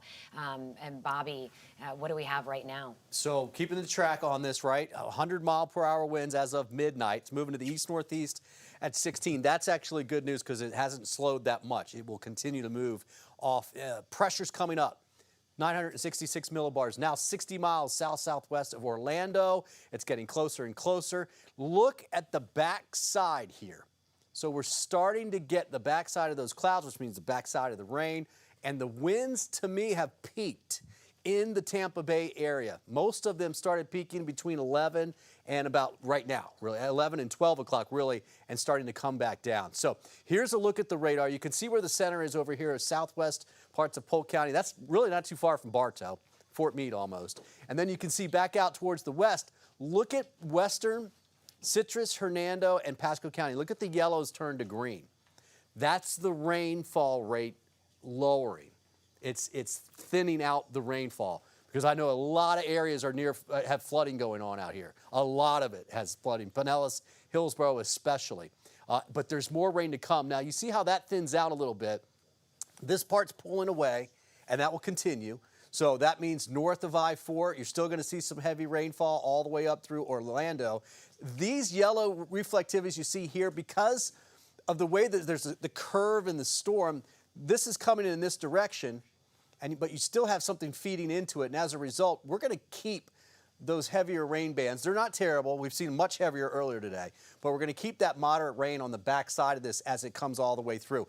It will be pulling away, but it's been taking forever, and I think it's going to take another, really, I think it's 3 hours likely before we can cut all this off, especially into western Hillsborough County. It might be 2 hours for Pinellas County before the rain completely shuts off. We haven't had much rain down south of the track. That will continue, except for this little bit of a last batch that's now into Manatee and Sarasota County, and that last batch will move across. So Hardy, DeSoto, Highlands County, you have not seen that much rain. You'll get a little bit more. This should not cause that much trouble, but northern Polk County, we've got a lot of rain to go. All right, so Lakeland, Haines City, Winter Haven, we've got a lot of rain to go, and we're going to end up probably pushing numbers 6, 8, 10 inches of rainfall. The numbers are really impressive when you get into this neck of the woods, especially over in the Pinellas and Hillsborough, where we had the flash flood emergency for earlier. St. Pete, if you just joined us, if you hadn't seen it, St. Pete had 5.09 inches. Chris, I think I'm getting it, 5.09 inches of rain between 8 p.m. and 8:53. Yep. 17 inches and a quarter, but that was earlier, and it's still raining. So that number's going up. These are just Doppler estimates from the radar.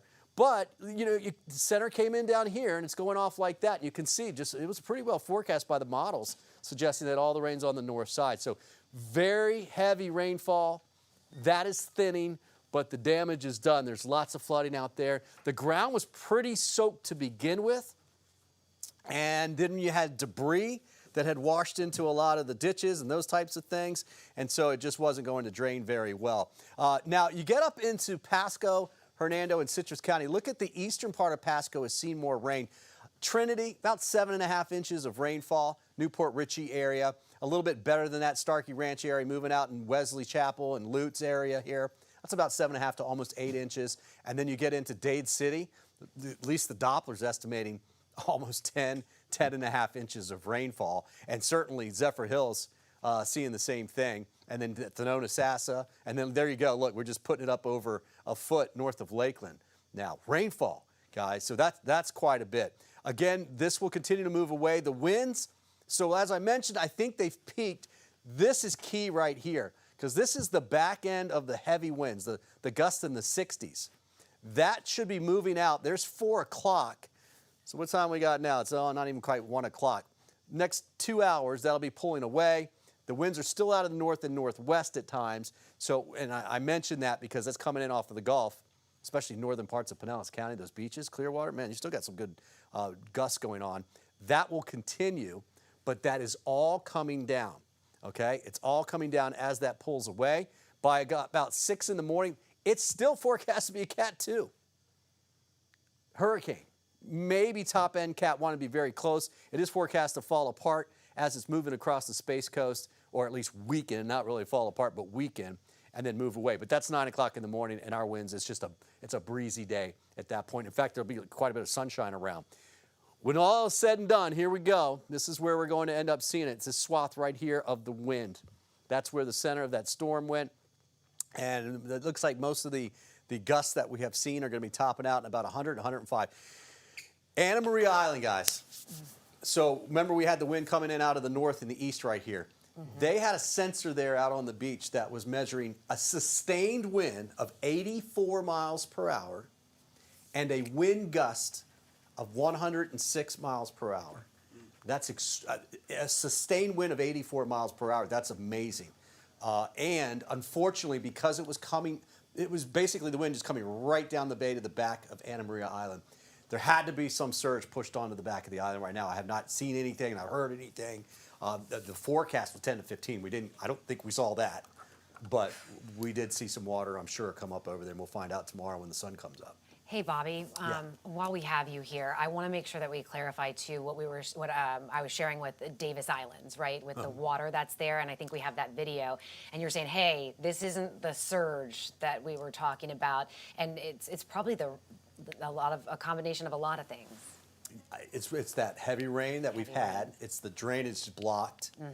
And because at first I thought, well, there could have been a little bit of surge, but really, I went back and looked. I looked at the port, the water levels at the port right there, and they were actually a little bit below, almost about a foot below. But that is one of those situations where, oh, look, that's where we had the flood emergency, right? That was, this is kind of near the village. But yes, the flood emergency. So, I mean, that whole area was in it. And that's what can happen when you get that much rain in a short amount of time.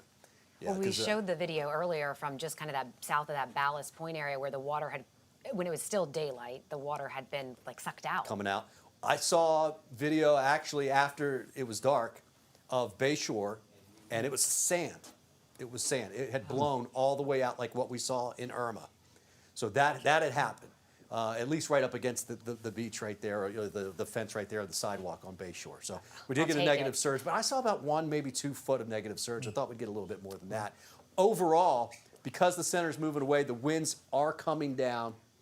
And so that water level that went down is actually starting to come back up just a little bit, but it's not going to be surging. It's not coming up over much what it should be.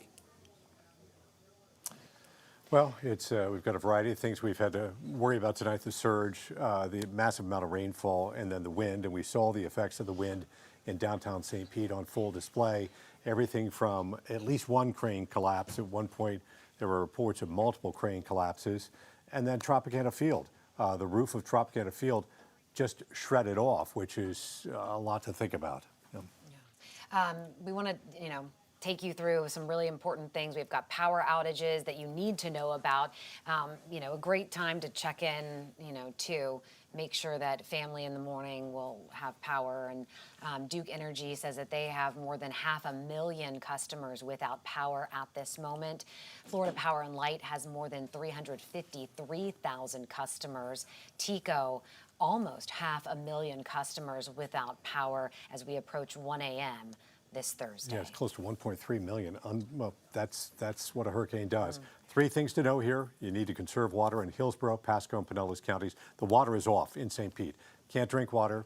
That's not available to you. Can't shower, that kind of thing. The Northeast and Southwest sewer plants are offline in St. Pete. It was done to prevent any kind of saltwater incursion. So can't flush your toilets right now. Otherwise, sewage could come up into your house, and you don't want that. And then what we've been covering as breaking news is the roof collapse at Tropicana Field. It was just ripped off tonight, and pieces are still coming off at this hour. And then the crane collapse in St. Petersburg. This was right around 4th Street and 1st Avenue South.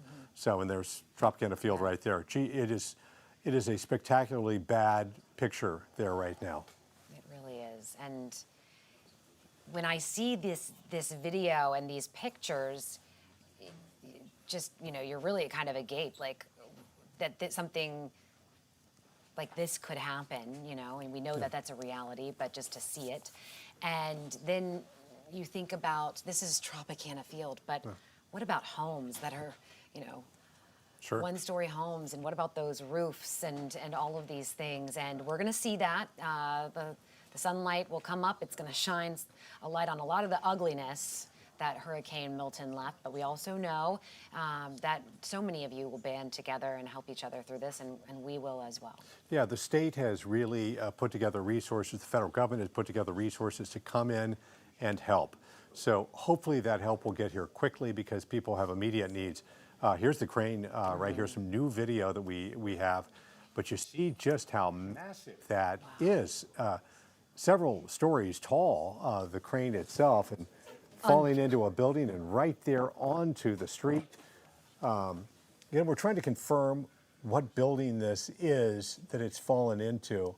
And I hesitate to speculate any more than I already have at this point, but it is, it's a huge piece of equipment that doesn't belong on the ground like that. Dave, it's stunning too that in both of these major, catastrophic situations, that there were no injuries.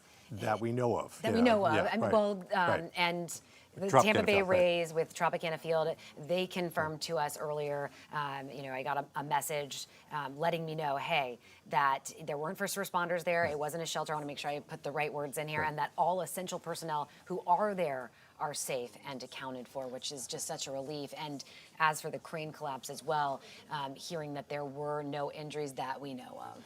Yeah, and which is miraculous, and that's okay. And another live look outside, just one of the many scenes across the Tampa Bay area.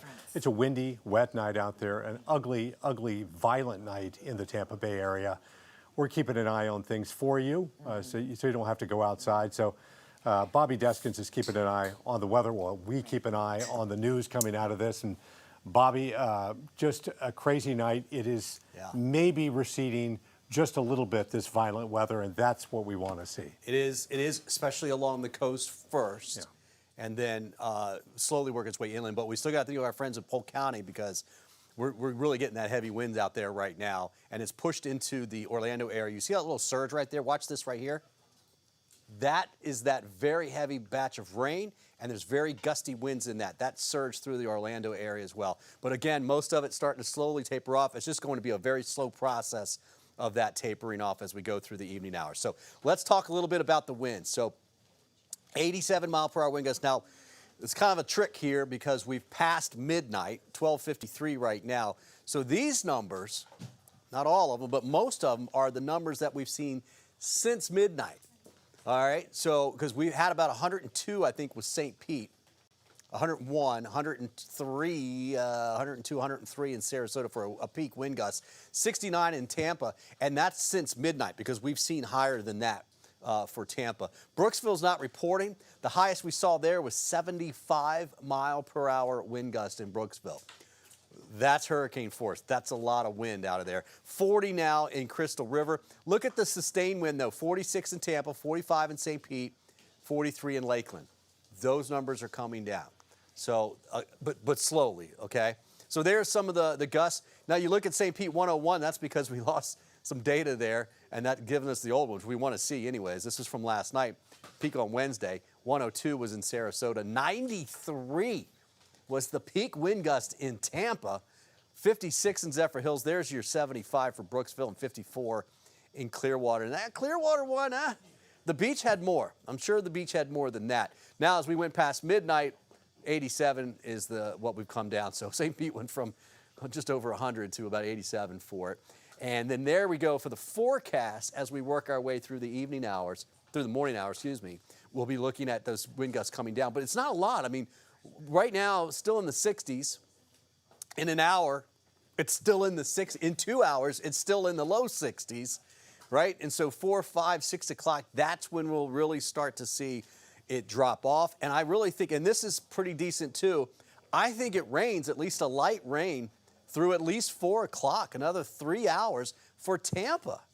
Okay, and that means just to the west of that, maybe 2.5 hours. But eastern Hillsborough, Lakeland, Polk County, we're still going to see some heavy rainfall. And I mentioned that because it's going to thin a little bit, but especially Polk County because we haven't seen as much initially, it's going to continue to add up. Then we do stay breezy, of course, as the sun comes up tomorrow, but things will be getting a little bit better there. So here are some of the other gusts. Albert Whitted had 101, 83 at St. Pete Clearwater. Again, some of these have changed.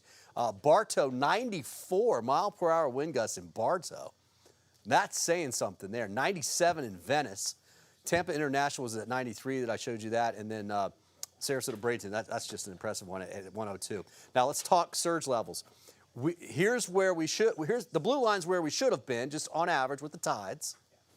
The red line's where we've been. And look what happened. The wind turned to the northeast and it just dropped it. So we had a negative surge. And that's all because the center went down.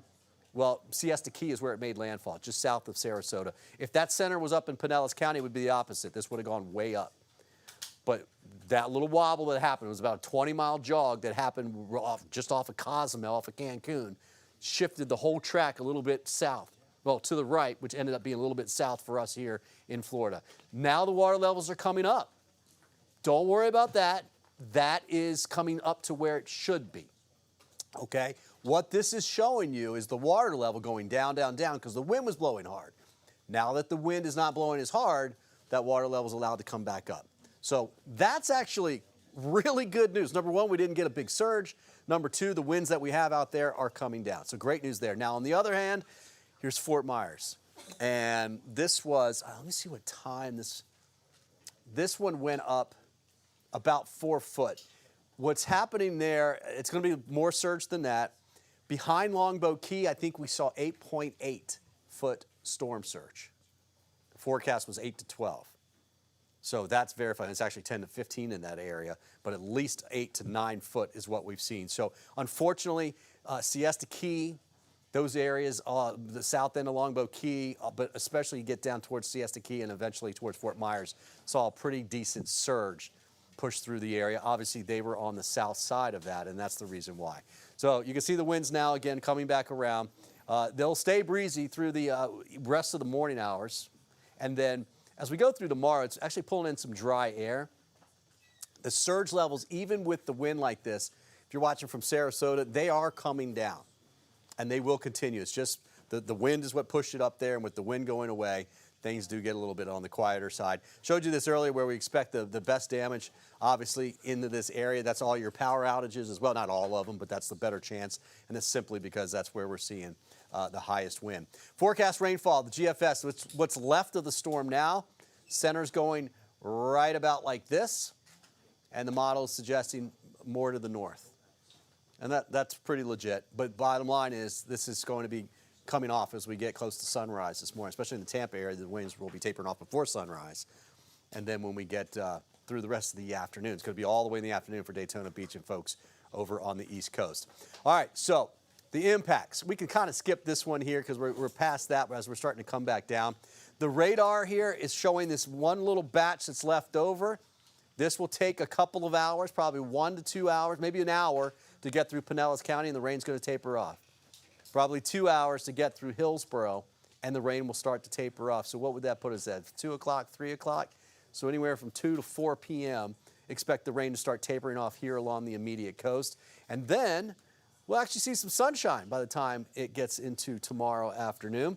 Heavier rain now along and north of I-4. That includes the Orlando area. So anybody that left Tampa and you're watching on the app or YouTube or whatever you are watching, you're going to get some of the heavier rain. And in fact, some of the good winds are actually coming through the Orlando area right now. Not like what we saw back here, but gusts certainly in the 70s are possible for the Orlando area. And then we'll get that that rain, I'm saying, to continue to fill in, especially north of I-4. You can see that here in northern Polk County. Kissimmee, Legoland, the eye is going right across there right now. So actually lighter winds still in the eye. Still a little bit of an eye feature, right? You can see it rounded, right, just right in there. And that is the eye feature that we've been tracking. Now, flood watches. Well, this is flash flooding essentially. All the dark red polygons that you see there are saying that's a flood warning. All right, so we expect that. That's no surprise. These should get cut back as we go through the evening hours. Now, these are the type of flood warnings that you get when you've got heavy rainfall in a short amount of time. What's going to happen eventually is these are going to go over to river flood warnings, and that's going to take a little bit of time for that to happen. So we'll talk about these type of flood warnings here, which are what you see in the green. And I'm going to focus especially up here because this is where we've seen more rainfall. The Anclote River, boy, oh boy, that's coming up.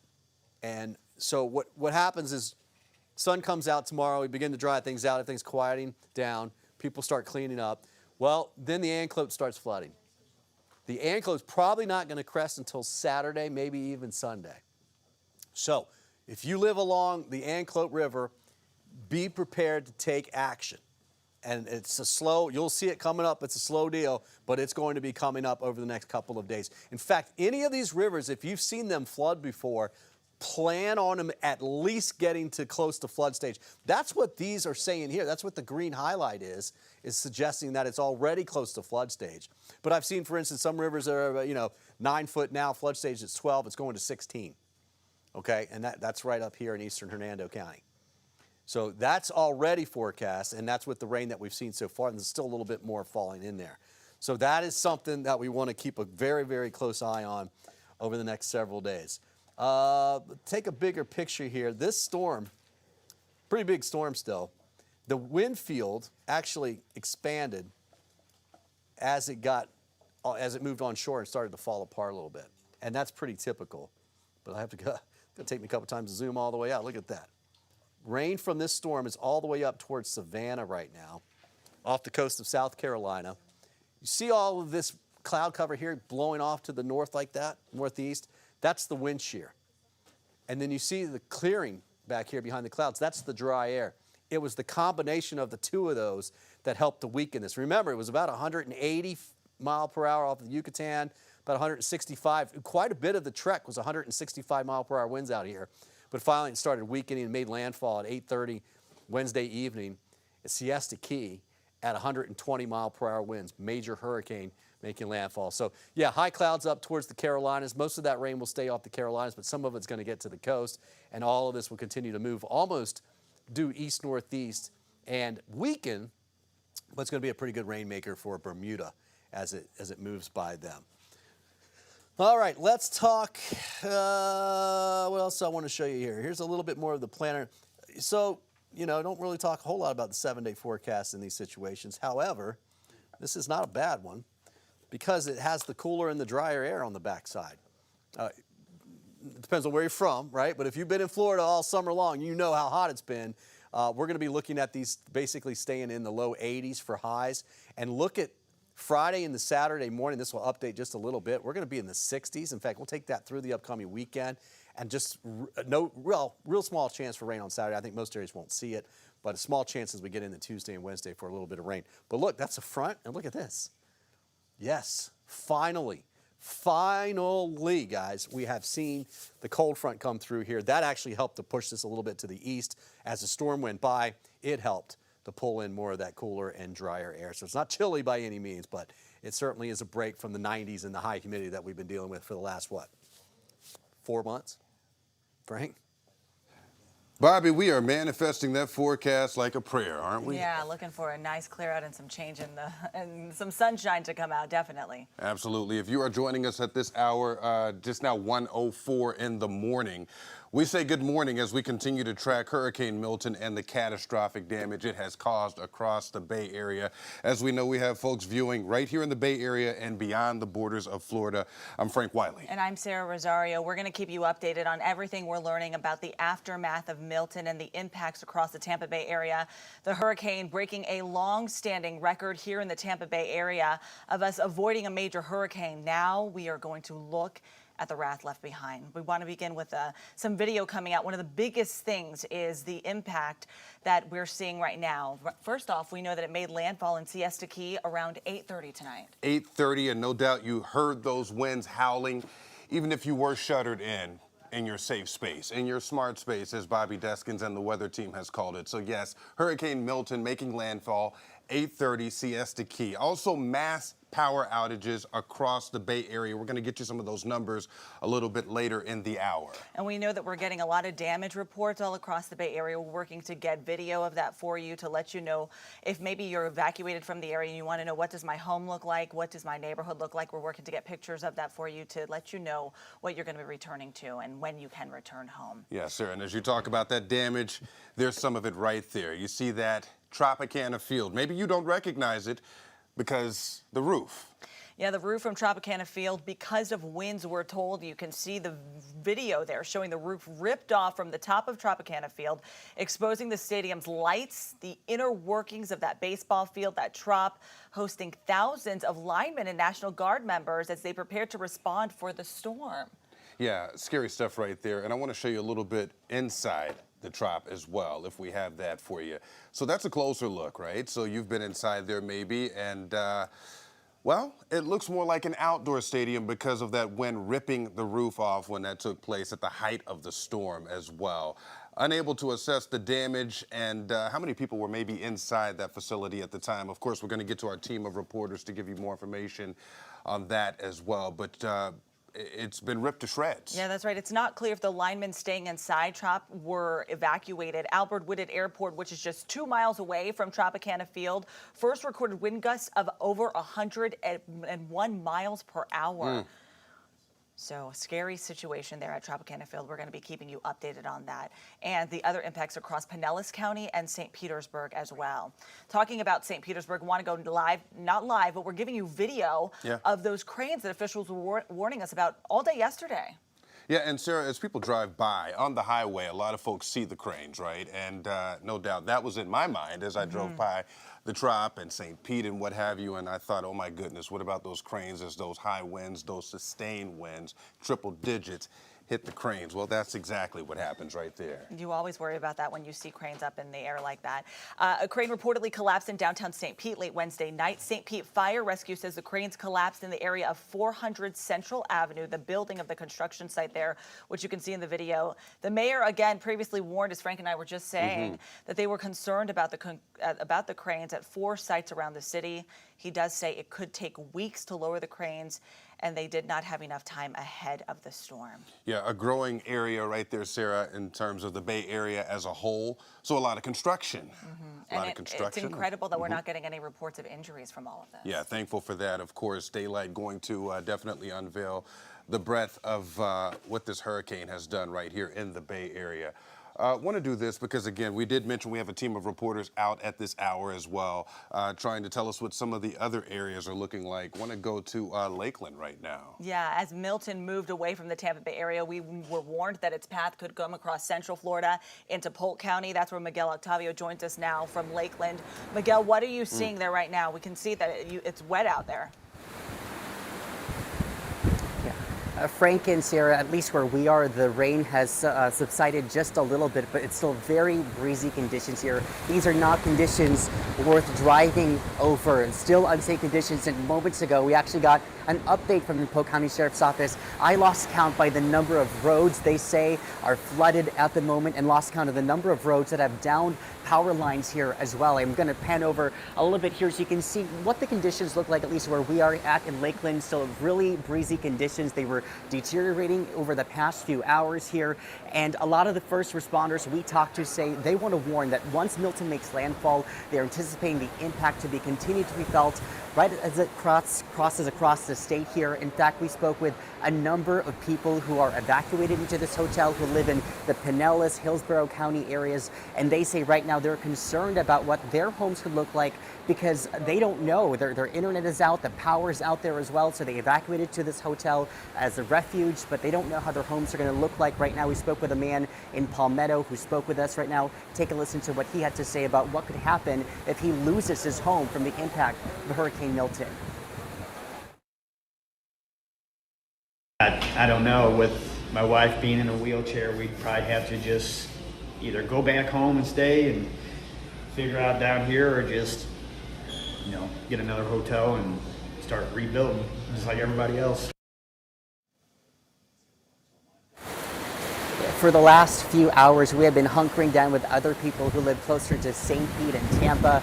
They've been getting messages from some of their friends who they say did not evacuate, stayed behind, and they say they can even put into words some of the damage they've seen from some of the flooding. And just right now, excuse me, a strong pocket of wind over here.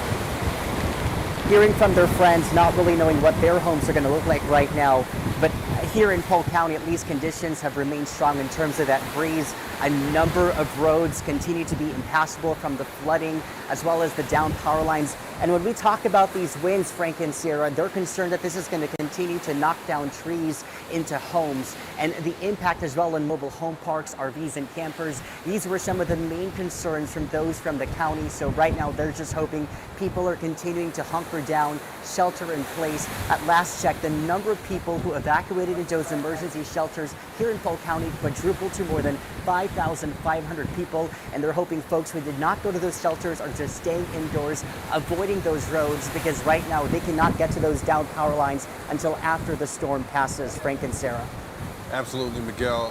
Hey, listen, we're going to manage this as best we can, but we know that area where you're standing is something like a wind tunnel because we're hearing it, and that spoke volumes, right? But at the height of the storm, as you were riding that out, kind of describe what that howling of the wind sounds like, because on the phone with friends and family myself, I told them it sounded like a jet engine that just would not shut off. No, the howling of the wind has been pretty consistent here throughout the night, and earlier the rain was even much worse, and something to be concerned about. We have some sort of an overhang keeping us somewhat protected here, but it's the debris that's flying around here. We see tree branches, leaves just everywhere, and we're trying to look out for ourselves here too. So the howling of the wind has been consistent. The conditions here still remain breezy as well. Certainly not the ideal time to be outside. Check out those conditions. We are still at some of the worst parts of Hurricane Milton's impact as it cuts across the state here so far. So just like right now, the howling of that wind, pretty consistent here throughout the night, and certainly something you do not want to experience outside. Stay indoors, shelter in place. Miguel, I know a lot of people evacuated to that Polk County area thinking it was far enough inland that they could avoid the effects of the storm. Have you talked to anybody who has anything to say about that, or what's next for Polk County? Any rescues that you know of, or any injuries? Well, so far here, the only information we've been able to confirm from first responders, they've been able to tell us a number of roads from here in Lakeland to Bartow to even Kathleen, you cannot pass through them right now. And first responders warned us during the brunt of this storm, there may come a time where they cannot get to you because first responders, they cannot put their lives at risk in order to help you. So far, we have talked to a number of people who evacuated to this hotel. One person in Lakeland made the last minute decision to come here after seeing how strong this storm was going to be. A number of the people we've met here so far, though, live more in the St. Pete and Tampa side. Right now, they're doing their best to see how their homes are doing, but with the internet out, with power out, it's difficult to do so. We're still working to get more information on what the rescues look like here and what kind of response from the sheriff's office they've had to do. But so far, they've been telling us a lot more roads. They're seeing a lot more of that flooding, and there are a lot more roads with down power lines. And the thing is, right now, with all this wind and the rain still adding up here, they cannot safely get rid of those barriers to help people and make sure that if you're out there on the roads, they can't be out there to help you because of those conditions. So they're just asking people right now, stay indoors, shelter in place. These are not ideal conditions to drive through. And as they mentioned here as well too, like our meteorologist had mentioned here, if there are places here that have flooded before because of the amount of rainfall that we've been getting, it's likely to flood again. We've spoken with people, for instance, who live by the Peace River out in Bartow. And for the first time for many of them, they rode out the storms before, but they went to motels, they went to shelters because they felt this was going to be a storm that was going to once again swell up the river. And they saw how deep that river got during Hurricane Ian, and with the storm surge projections we've seen from the rainfall projections and the heavy winds as well, they did not want to take any risks, just like with these conditions we're seeing out here tonight. Frank and Sarah. These two. Miguel, wind strong enough to take your breath away, but fantastic job as always. Yeah. We'll let you get back inside and start asking some questions. We'll holler at you a little bit later. Yeah, thank you, Miguel. Still too early to tell. As you know, though, you can hear the wind out there. It's not safe to be driving. Lots of people still sheltering in place. Yeah. We'll be checking in with Miguel more later on throughout the rest of this newscast. Yeah, we asked how many roads impassable. You want to know the number? Lost count. Yeah, and how many power outages. Again, we'll be checking on that and giving you those updates as they become available. We do have some more information about some tornadoes that impacted our area as well. Yeah. I think we're going to be going to some video here. Oh my goodness, look at that, Sarah. As that rotation, you see it clearly right there, vivid video as that storm, that funnel is moving across your screen right there. I understand this is out of Fort Pierce. Yep. Fort Pierce damage. Yeah, this is out of Fort Pierce. We're told a tornado in Fort Pierce flipped a massive. car over. Take a look at that there. Flipping a car over, bringing severe damage to homes in St. Lucie County. The sheriff there, Keith Pearson, confirming deaths at Spanish Lakes Country Club Village there. That's on Spanish Lakes Boulevard. Now we're working to get some more information about how many people have died, but we do know that at least one person has died because of that incident there. Very sad. Sad indeed. You know, this is something you expect to see across the Central Plains, right? My stomping grounds, Right, where you're Tornado from. Alley, Oklahoma, especially when you see a wedge like that and you're looking at that rescue play out. As you mentioned, fatalities in that. And we saw it all day yesterday as well. You know, our chief meteorologist, Bobby Deskins, giving us updates as that storm was moving through and those tornado warnings popping off in portions of Polk County and portions of the eastern side of our state. People that didn't initially think they'd get the impacts of Milton. Yeah, evacuating the To stay hurricane safe, itself, but the outer bands spawning tornadoes just like that. We did mention power outages at the top of the hour, right? We were trying to get some numbers for our friends at home. So if we have that, I'd like to pull that up in terms of a graphic. There's three things you need to know, and one of them is about the power outages. Right now, we are getting some initial numbers of some power outages across our area. We have Duke Energy reporting an estimated 630, just so far, what they can report for certain is 630,000 power outages. Yeah, we gave you a bit of a broader view right there on your screen. So we'll break down the bigger numbers for you, but you can see the smaller numbers on your screen as our web team doing a fantastic job and our producers actually panning and zooming for you to see what we're talking about in terms of troubled areas in the Bay Area and beyond. FPL reporting 839,000 outages. Yeah, earlier yesterday we spoke to the one of the officials, Michael Hastings from Florida Power and Light, and he was telling us that he expected power outages and that they were prepared for them and that they were going to get all these linemen, that they had more than 17,000 linemen on standby to try to help with the power outages as necessary. So those crews are going to be out working around the clock from now until all the power is restored. You can count on that. Yeah, they're going to do their part. And you heard that wind that Miguel was contending with, right? That is exactly why they have been on standby. They can't go out in those conditions either. You don't want the rescuers needing to be rescued. Yeah. And TECO is reporting thousands, but their outage map is offline right now. So once we get some new information from TECO regarding power outages, I know from my family members, they have in Hernando County, they lost their power. We lost our power at our home in Tampa. So here's some tips for you when it comes to power outages. Yeah, so if you lose power, turn off and disconnect electronics to prevent damage. You don't want that because we don't know the extent of the damage that's going on outside. That's a higher bill that you may have to contend with as well. Yeah, leave a light on. You know, we lost power where we were staying and we were using our cell phones as lights, and a radio on to alert you when it's restored. And obviously never stand while operating switches or plugs. You don't know the extent of that situation either, so you don't want an electrocution to be reported. And exacerbate the situation that people are dealing with. And you know what, we were talking about that image of the trop a little bit earlier, and losing power and people losing cell phone service. So you juxtapose that image of the trop and you connect that with not being able to get in touch with people. You imagine what happens with people's imagination. So, of course, we're going to do our part here, give you that life-saving information as the day goes on, but to try and, you know, provide somewhat of a salve for your nerves. Yeah, and we're working to get some more information about those linemen that were staying at the trop and what happened to them, were they evacuated. So we're trying to get more information about that as well. We do want to talk about some water impacts that we're learning about also. So drinking water services in St. Petersburg and Gulfport were shut down at midnight.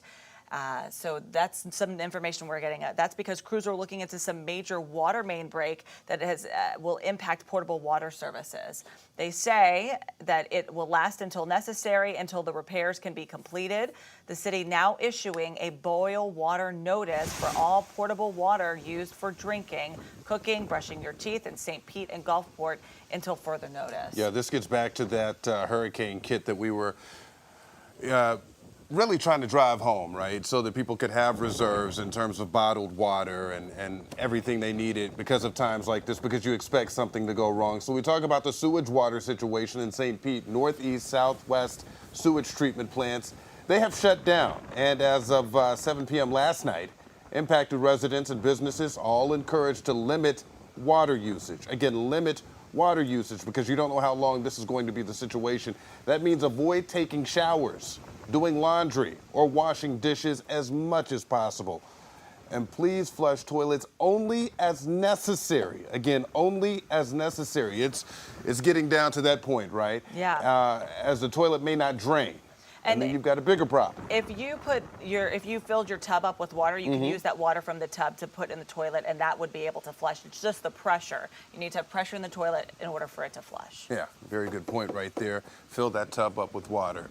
And city leaders are saying it'll be at least 48 hours until some of these services will be restored. It could take a little bit longer, but expect it for at least 2 days so far. We are getting some new information about Tropicana Field. We were worried about some potential linemen being in harm's way or not being evacuated, and we've now learned that no first responders were staged at Tropicana Field, and the essential personnel that were there are all accounted for and safe as we look at some of the damage that we're coming in from Hurricane Milton. Yeah, do we have that video? Can we pull that up again of the trop to show folks what we're talking about? If they're just now tuning in, we could show them the image of what was happening in terms of the wind just peeling the top of that dome. Yeah, unbelievable video there, and sad because you think, you know, the Tropicana Field was already on its last leg, so to say. Many people saying Sarah, that. we were just there 2 weeks ago. Right, we were there for a work event. You and your boys? Right, thank goodness the season over now. So, yes. And they're in the plans of building a new stadium. So all of that is all details that are going to have to be worked out.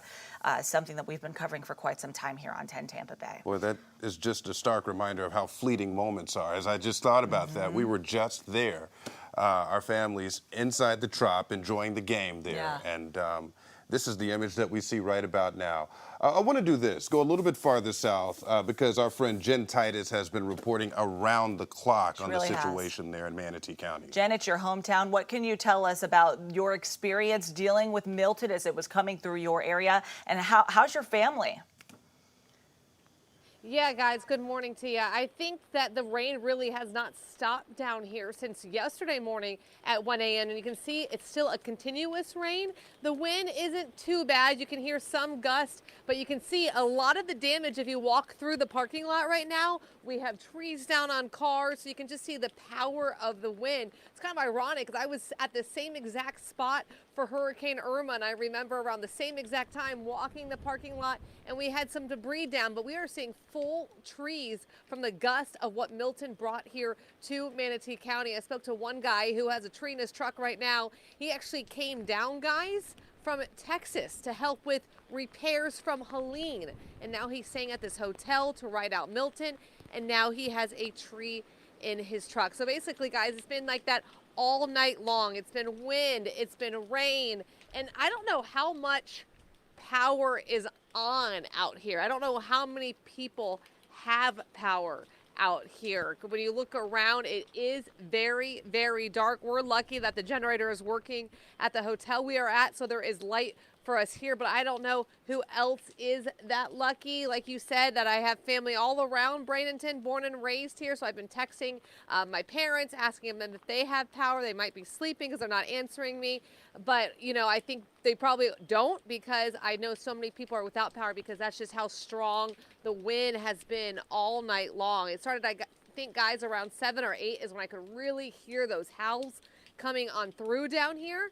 And so you can see now kind of the aftermath of just that power of that wind. And so that's what we're seeing as I just walked out there. We don't want to walk too far because power lines are down. I saw somebody sent me some video of downtown Bradenton, and you could actually hear what sounded like glass breaking. And so that's really why officials are telling everybody to still shelter in place. Don't go out on the roads.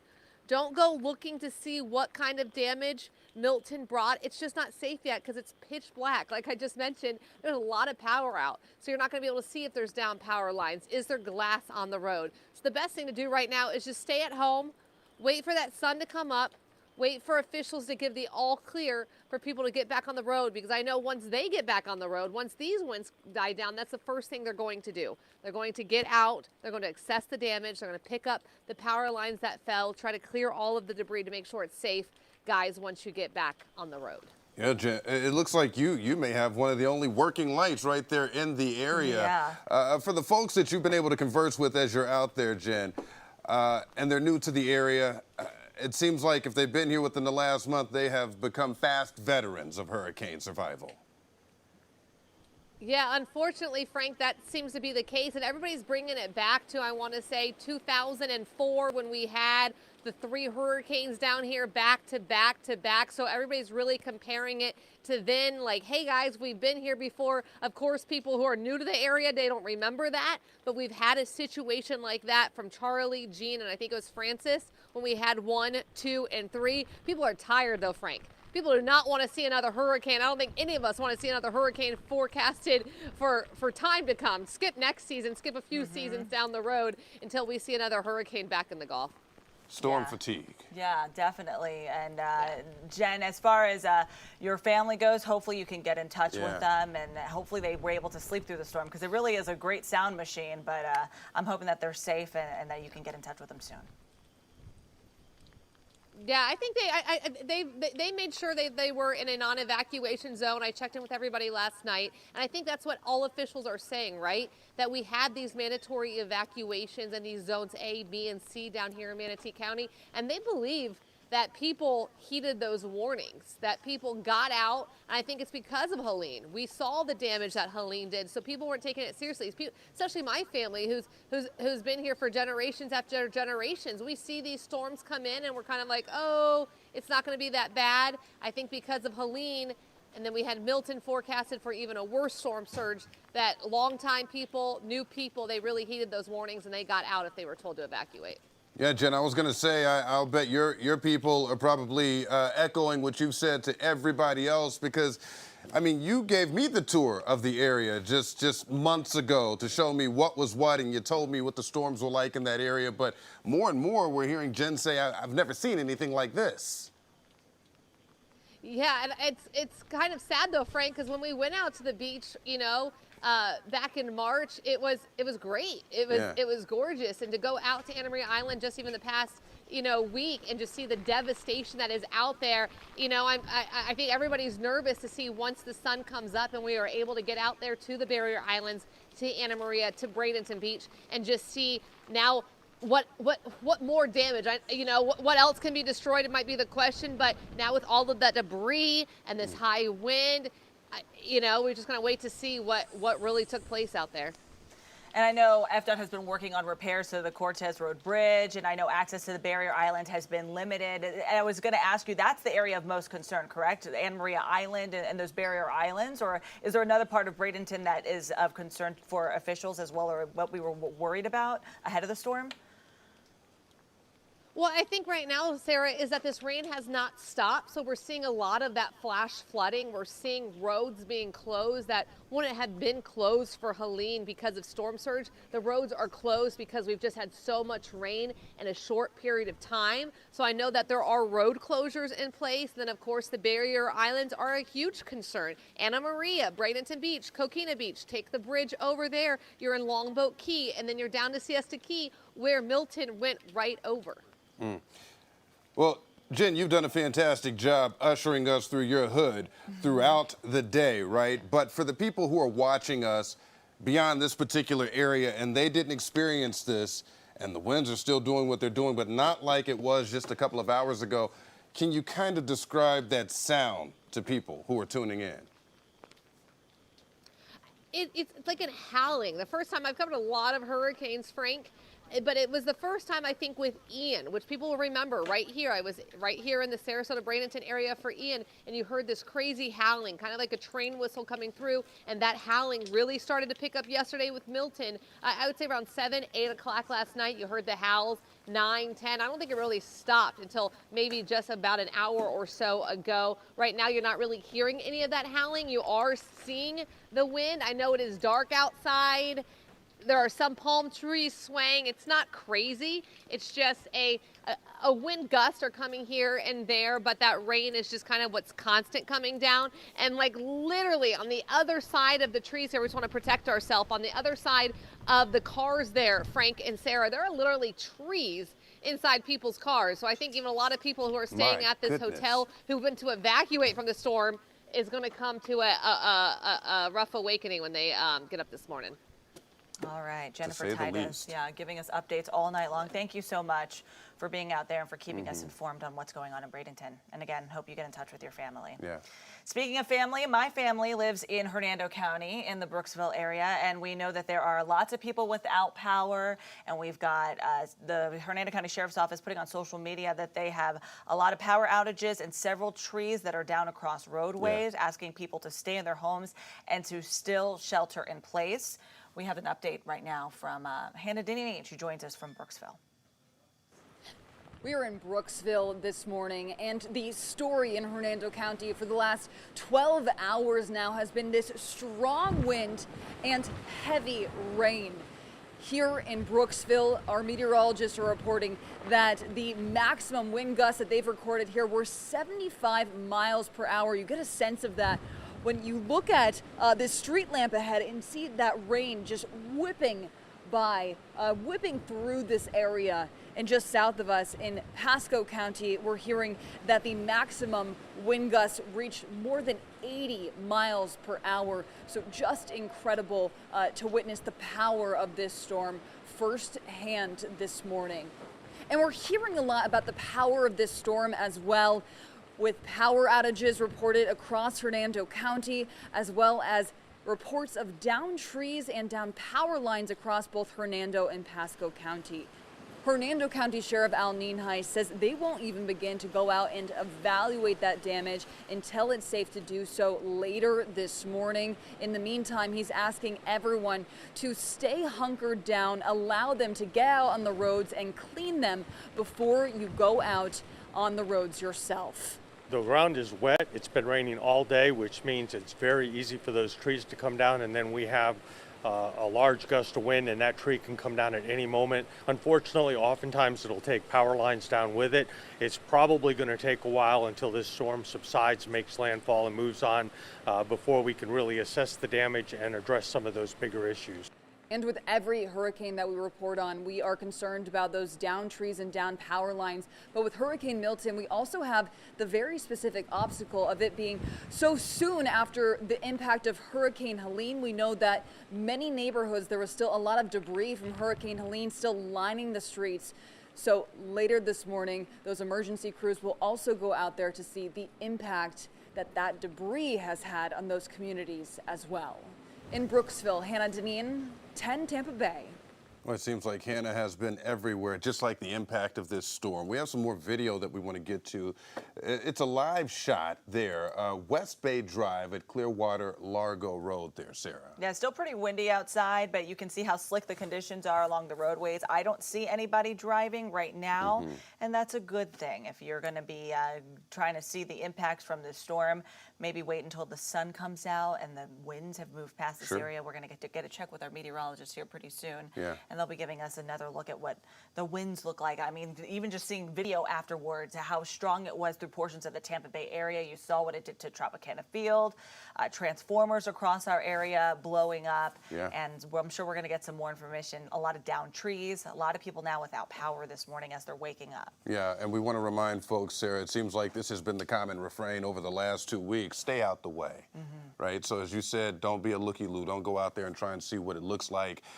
Because, again, with the power outages, power lines down, you don't know the extent of that damage, and you don't want to be in the way of the thousands of people who have been dispatched to this area to try and help us out with this problem. And ahead of the storm, we were warned about the potentially life-threatening impacts from the mayor, from city officials in every county across our Tampa Bay area, warning us that we needed to take heed and to be aware of what could happen. And a lot of people, thankfully, did that. A lot of our shelters we were reporting yesterday, they were full, even though we did have a little bit of space. We do have some pictures coming out from the Hillsborough County Sheriff's Office of a person who's talking a lot about safety as the Sheriff Chad Cronister. Just watch that fall. Just watch that fall. That they're talking about, apparently a tree. A tree. They just watched that fall. Can you imagine being out and about and watching that happen right there before your very eyes? Yeah, so if you were going to be driving through the area, more of that is what you might be seeing. You can see we've got a lot of reports of trees that are covering roadways. Obviously, they pose a danger to the roadway. And again, this is at 22nd Street and East 140th Avenue. Again, this is coming in from the Hillsborough County Sheriff's Office, 22nd Street there. Now, fortunately, Sarah, we're told that the individuals in that vehicle are safe. Again, they are safe. But this is the reason why you want to avoid driving. And so you heard the winds that our reporters are having to fight with just to get us the information that we want to pass along to our friends who are tuning in with us right now.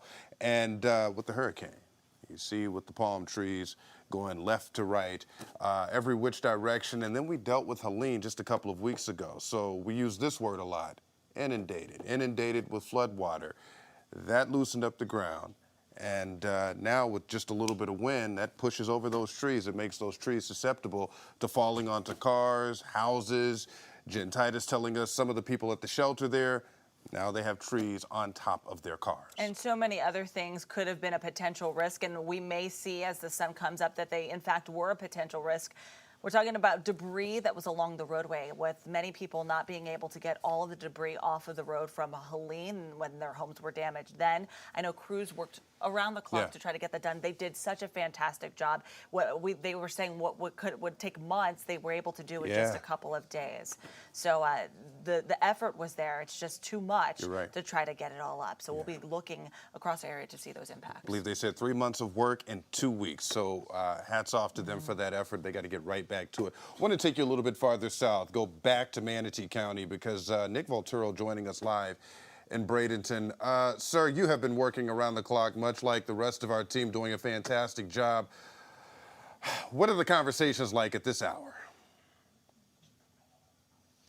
You know, Frank, it's really interesting, and I'm trying to be a little quiet because we're in the hotel. It's, 1 something in the morning. We're on the 3rd floor, and, people are sleeping, and I'm not exactly the most quiet of people, so I'm trying to keep my voice a little lower. But over here, we're really seeing a lot of that wind, those strong winds we were talking about. A lot of people have branches and trees on their cars. We saw people walking outside the hotel. I mean, right out the glass window where we're standing on the 3rd floor.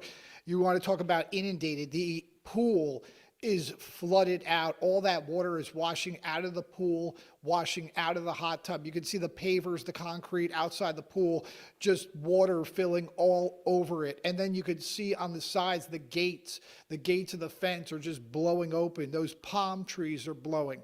And what we're talking about, you said shelter in place. That's one of the big keys here because we really don't know what's outside. I walked by a guy, he was from Anna Maria Island. He had to leave after the last hurricane, after Helene washed out his condo. So they're staying here at the hotel, walked outside to find a branch, a part of a tree right on his car. So very upsetting for a lot of these people who came out to this way to Bradenton to get away after sustaining so much damage during Helene, but we're still seeing a lot of it, and there's no idea of what the aftermath really looks like until we're able to get out there, be able to see. But with so many power outages, so many people in the dark, it's really hard to get a good grasp on just what it looks like outside. Now, we know the Bradenton EOC has a lot of resources all ready to go. Once things slow down just a little bit, they have pavers outside. They're going to be able to bring in buses to evacuate people. They have utility crews all set up out there out front of the EOC to prepare for when they're able to get out there safely. But we talked about it. You just mentioned those trees being uprooted, right? I mean, that's all it takes. You get these strong winds, you get that soil all saturated, those trees come up, pop down, topple down onto those power lines and cause extensive damage. And we're seeing that widespread across the area. And we talked about the debris, right? That's another big concern. They got most of it off the state roads. That's where the main concern was, getting that debris off the state roads because those were the places that people would be traveling. A lot of those side roads, though, out by the beach, they still had a lot of those big debris piles, have no idea what happened with those. But that's why they wanted to see so many people heeding those evacuation orders and sheltering in place. And we saw it when we drove by the island yesterday. Nobody was there. It was deserted. It was a ghost town. Everyone was gone. And the mayor was extremely excited to see that people listened to those orders because it could have been extremely dangerous. And we're just looking, we just look back outside right now and you just see how that water is just pooling and ponding. And you can see just how much water we've gotten in a short period of time. There's even trees out here on the ground, trees that have been, uprooted all along through this pool area over here. So we're not really going to get a chance to see the extent of the damage. But the one thing we do know is so many people did come out here. They lost their homes out in Midnight Pass, out in Siesta Key during Helene. There was so much of that flash flooding, so much of that storm surge.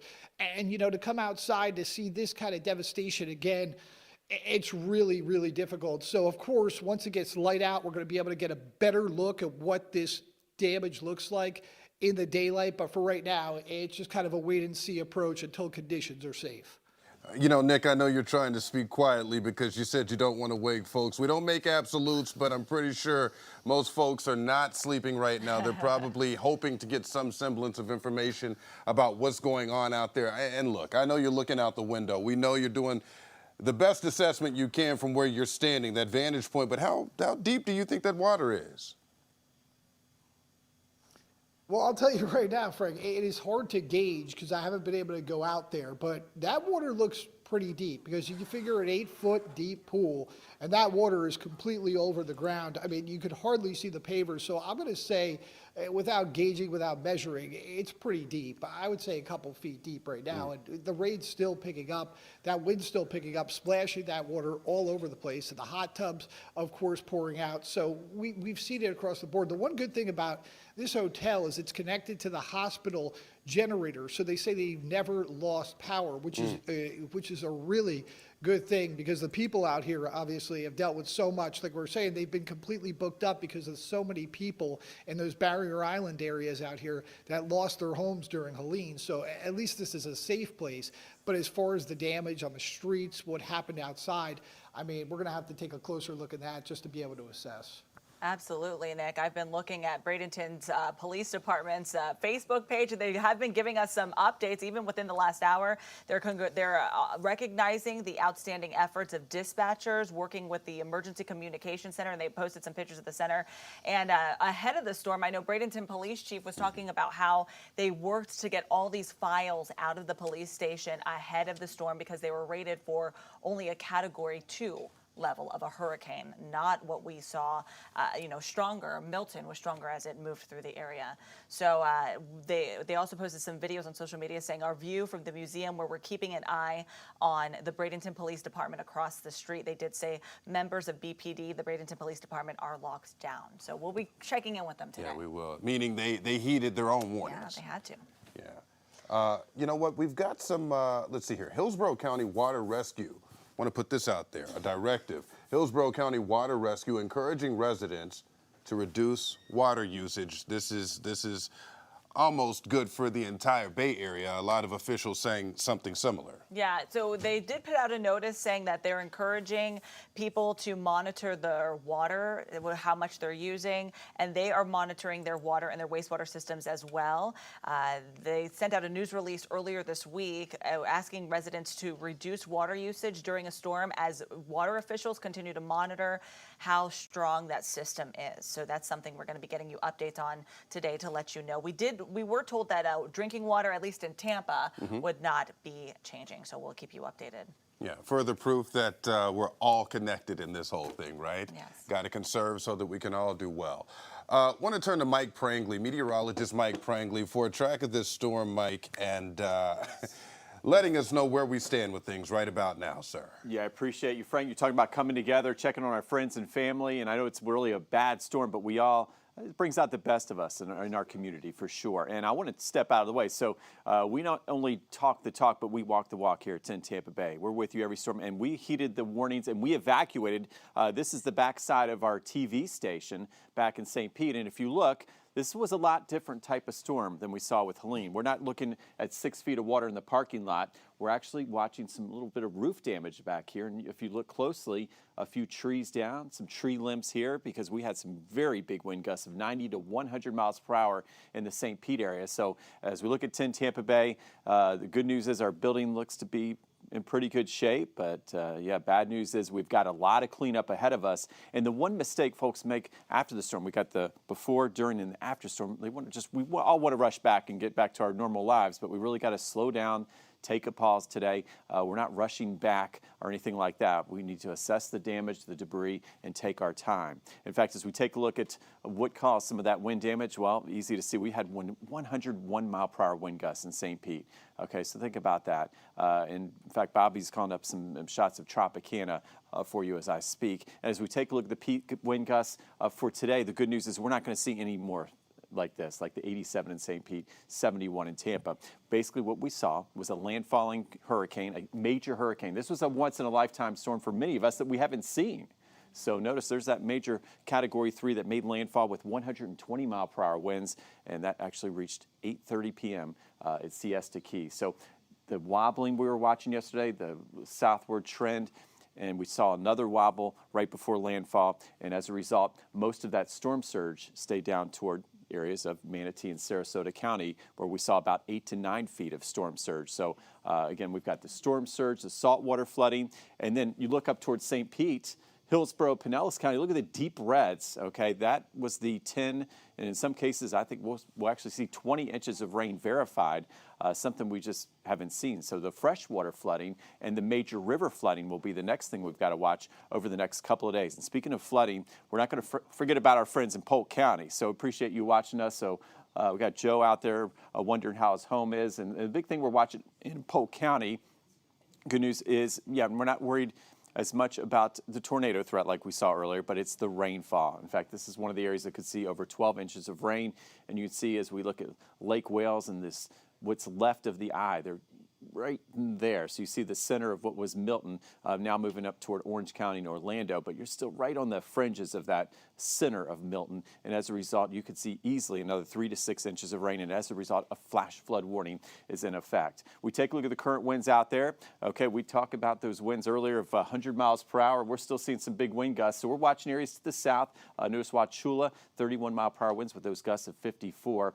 Still have nearly tropical storm force winds in Tampa, 39, gusting to 71. Still some 62 mile per hour gusts in St. Pete. And as we go through the next couple of hours, we will continue to see these winds ease up, so to speak. And then I think by dawn, here we are about 2 a.m., give it another 3-4 hours, and then we'll have some big improvements across the area when it comes to some of that wind. In fact, as we look at the latest modeling data, as we update and have that new information for you, we're still seeing the rain. That'll start to taper from Pinellas, which we've already seen Hillsborough, back to Polk County as we head toward 4 or 5 a.m., and so will the wind. But notice the different direction, switching to the northwest.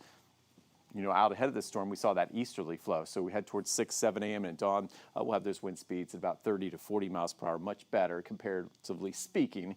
And then as we go into the afternoon today, I think we could even see some sunshine. All right, but first things first, we got to be careful out there. We said we're not going to rush back because we've got those flash flood warnings continuing across the area as this Milton moves toward the East Coast as a hurricane. In fact, it'll reach the Atlantic Ocean at least as a Category 1 hurricane.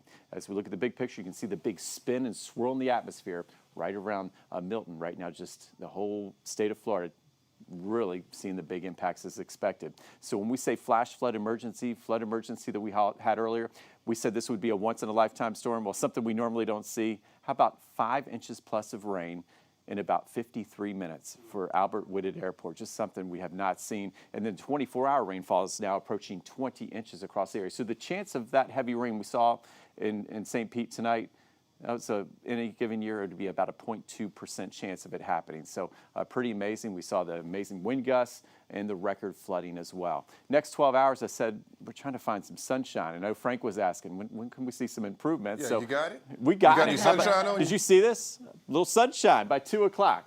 Just for you. I'm going to hold you to it. Okay. You know where to find me. I know where you work, sir.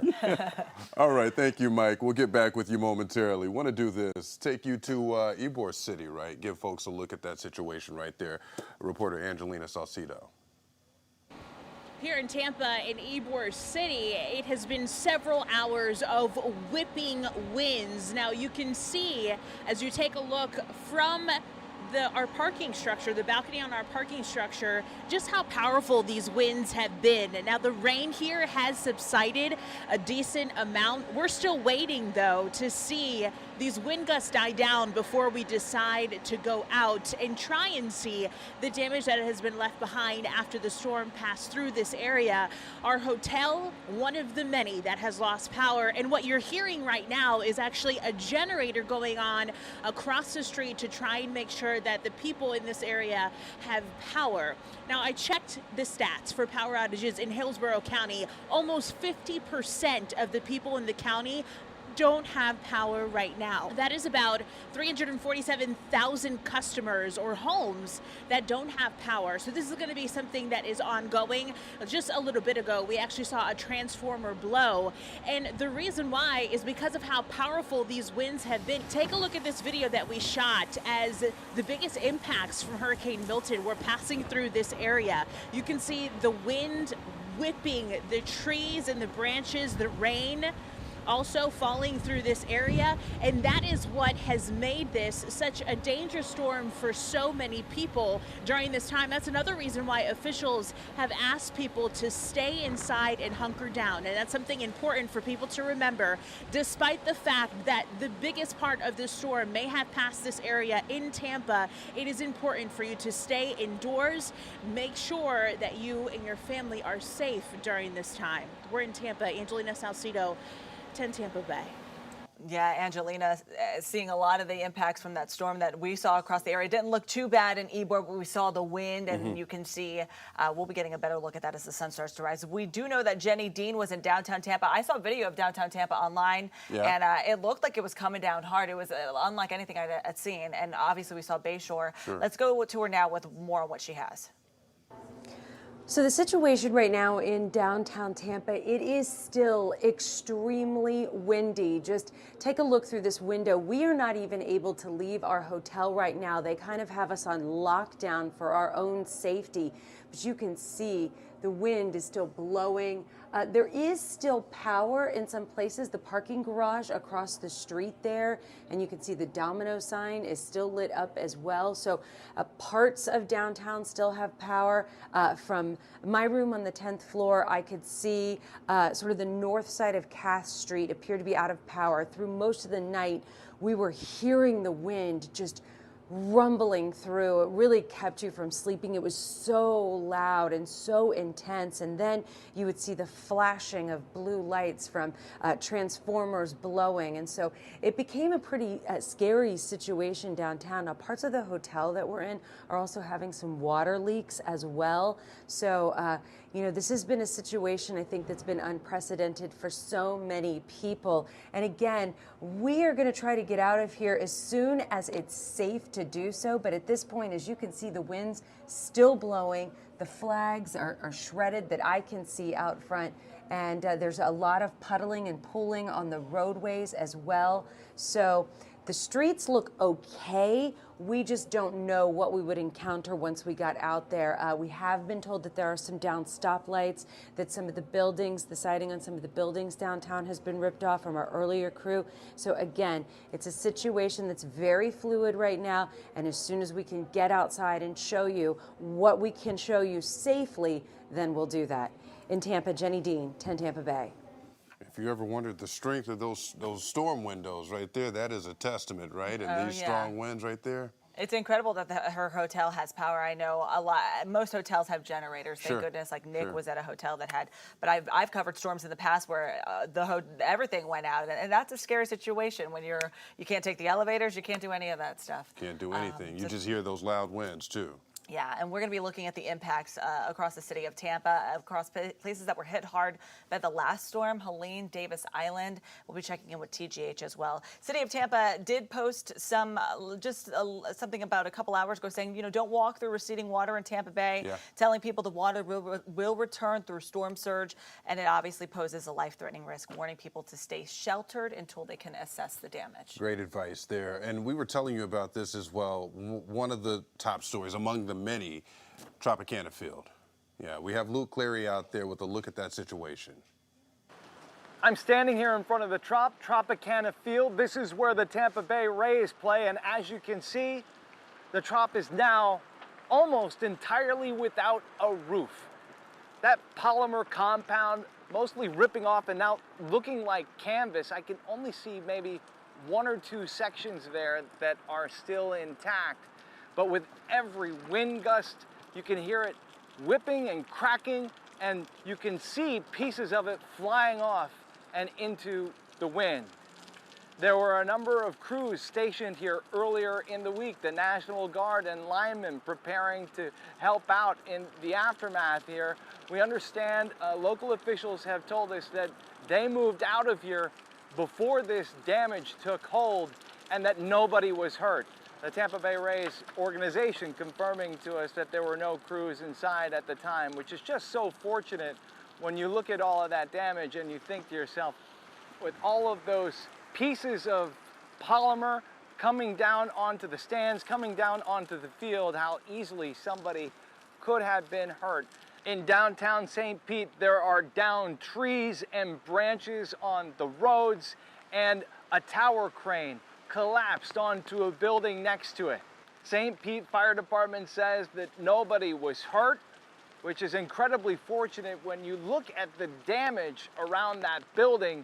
But for the people across the Tampa Bay area who grew up going to games here, this must be a very difficult thing to see. And as the storm moves out of this area and gradually people are able to come out of their safe spaces and out into the light with the light of day, more and more of the damage that Hurricane Milton has wrought across our area will become more apparent. Reporting in St. Pete, Luke Clary, 10 Tampa Bay. All right, thank you, Luke. We're also getting some information from the city of St. Petersburg showing video they posted online of the Moxie Hotel in downtown St. Petersburg. You can see a palm tree falling out in front of the hotel. So we're going to be keeping you updated on the situation in St. Pete as they continue to, number one, assess the damage from Tropicana Field, try to get the water services restored to people who live in the area, look at the damages from several cranes that collapsed and ran into buildings under construction there. Yeah, captivating images coming across on your screen right there. Of course, our team is going to turn that over and put it out there for you to see eventually. But I want to take you to Tampa International. We have some video out of Tampa International. Well, in case you were wondering, airport closed, right? You know, this is the reason why they are shut down. Their team is going to have to assess damages, whether it's major, whether it's minor. Many cars parked there as people were probably seeking refuge, but you can see what the wind does to those flexible palm trees, those high winds with Category 4 level winds that people have been dealing with, talking about at least 130-mile-an-hour winds at the height of the storm. You can see some of the parking structures there, water on there, kind of pooling there as it inches up on some of the tires there across Tampa International Airport. Obviously, it is bordered by water, and TPA closed Tuesday at 9 a.m. ahead of the storm's arrival as they prepared for it. TPA also under some upcoming renovations, building a new terminal, trying to make it better. They've recently won some awards for their airport, and they want to make sure it stays that way. So they're going to be assessing the damage. Seems like just days ago, like within the last 2 weeks, we made that announcement there, but then Helene and now this. If you are tuning in with us at this hour right now, we'll reset for you, right? So we continue to follow this catastrophic storm, Hurricane Milton, and the damage that it has caused across the state of Florida. Good morning to you. I'm Frank Wiley. And I'm Sarah Rosario. We are approaching the 2 a.m. hour of 10 Tampa Bay, and we're keeping you updated on Milton. We warned you about the potential impacts ahead of the storm's arrival, and now we're letting you know about its aftermath as it continues to move and have some impacts here and then move centrally across our state and have impacts to places where we know maybe some of your loved ones even evacuated to. You mentioned across the state, right? Statewide impact with this particular storm. CBS reporter Christian Benavidez has the look at the entire state and what this storm has done. Hurricane Milton made landfall on Florida's Gulf Coast Wednesday after officials and residents took precautions ahead of the potentially deadly storm. In Sarasota, ambulances lined up, ready to evacuate nursing homes. Milton still carries incredible destructiveness, can wipe out communities. In an address to the nation, President Biden said the federal government will work with Florida officials to help pump floodwater, restore power, and clear debris that can turn into deadly projectiles during heavy winds. I encourage people to look for safer shelter. Sometimes moving just a few miles can mean the difference between life and death. The Tampa area has not had a hurricane this powerful in more than a century. Officials are concerned for the potential of deadly storm surge and those hurricane force winds. It's moving toward the northeast at 17 miles per hour, and it will continue to move across central Florida throughout the night and into the early morning hours. As Milton approached, mandatory evacuation orders and warnings were issued to millions. We had to convince folks to get out of high rises and that even if they were 7 stories up or more, then they were still at risk. I've never been like this close to like a big hurt. We're just gonna keep sheltered up in our hotel room. I mean, we brought books, we brought card games and stuff. Several major theme parks ceased operations and Orlando's airport closed ahead of Milton's landfall. Christian Benavidez, CBS News, Tampa. Widespread impacts, and you saw that guy right there wading through troubled waters. Yeah, and we'll continue to be keeping you updated on what we're seeing across our state, and Christian will as well. We want to give you 3 things that you need to know as far as conserving water. We know that those efforts are underway in Hillsborough, Pasco, Pinellas. Water has been turned off in St. Petersburg. Yeah, this is a group lift right here. The second thing to keep in mind, Northeast Southwest Sewer Plant offline in St. Pete. So this means for people who live in the area, you will not be able to do laundry, flush your toilet, take a shower, and we're told that it could take at least 48 hours for crews to restore that to the area. Expect even longer than that, but they're going to be working hard to make sure that they can get that back online so you can get to, the normal things of life and assess the damage in your own homes if there is any. Yeah, it gets gritty in tough times. That's exactly why we're dealing with this that way. Also, this seems surreal because, well, it is. The roof of Tropicana Field is off. Yes, the roof is off. We showed you those images. We'll continue to show you that. The wind so strong, it peeled the roof of that dome off the Trop. Yeah, also, I'm sorry, go ahead, sir. The video showing it ripping to shreds. Yeah, unbelievable. And we were just talking about this. We were just there just days ago, our team here at 10 Tampa Bay. Also, a crane collapsing. Yeah, several of we were getting concerns of warnings of several cranes in St. Petersburg about the collapse of them, and St. Petersburg police giving us an update on that, telling us that it collapsed in downtown St. Pete Wednesday night. St. Pete Fire Rescue giving us some more details happening at 400 Central Avenue. It was a construction site there, and you may remember us telling you yesterday how the mayor was warning people to kind of go to the innermost part of your home there if you lived over by where those cranes were. So he says it takes 2 weeks to lower those cranes, and they didn't have enough time to do so before the storm. There you go, that part. Many people are wondering why didn't they just lower it? Well, you just answered that question, and that's what you're talking about right there, Sarah. Take a look at this. These are new pictures coming into our newsroom of that crane collapse there. Again, 400 Central Avenue. It's a building under construction. First responders are going to be assessing the damage. Neighbors are still asked to stay where they are, avoid the area until further notice. Look at the streets of St. Pete. Debris everywhere. I imagine they're going to find pieces of that crane scattered across the block, too. This is exactly why the crews are asking, imploring you to stay out the way as they try to assess that damage. We're also looking at Central Avenue, so popular. Normally this would be a place where people would go out and have such a great time. I know Pinellas County Sheriff Bob Gualtieri said, we're not going to allow these bars to stay open. We're going to make sure you guys heed the warning. Thankfully, no reports of injuries from any of this so far, but you can see the damage that remains, and it's a good thing that people were not in that area. Also, do we have that Fort Myers Street flooding? Is this what we're looking at right now? The Fort Myers Street, there we go, right there. So I assure you that is a road, not a river.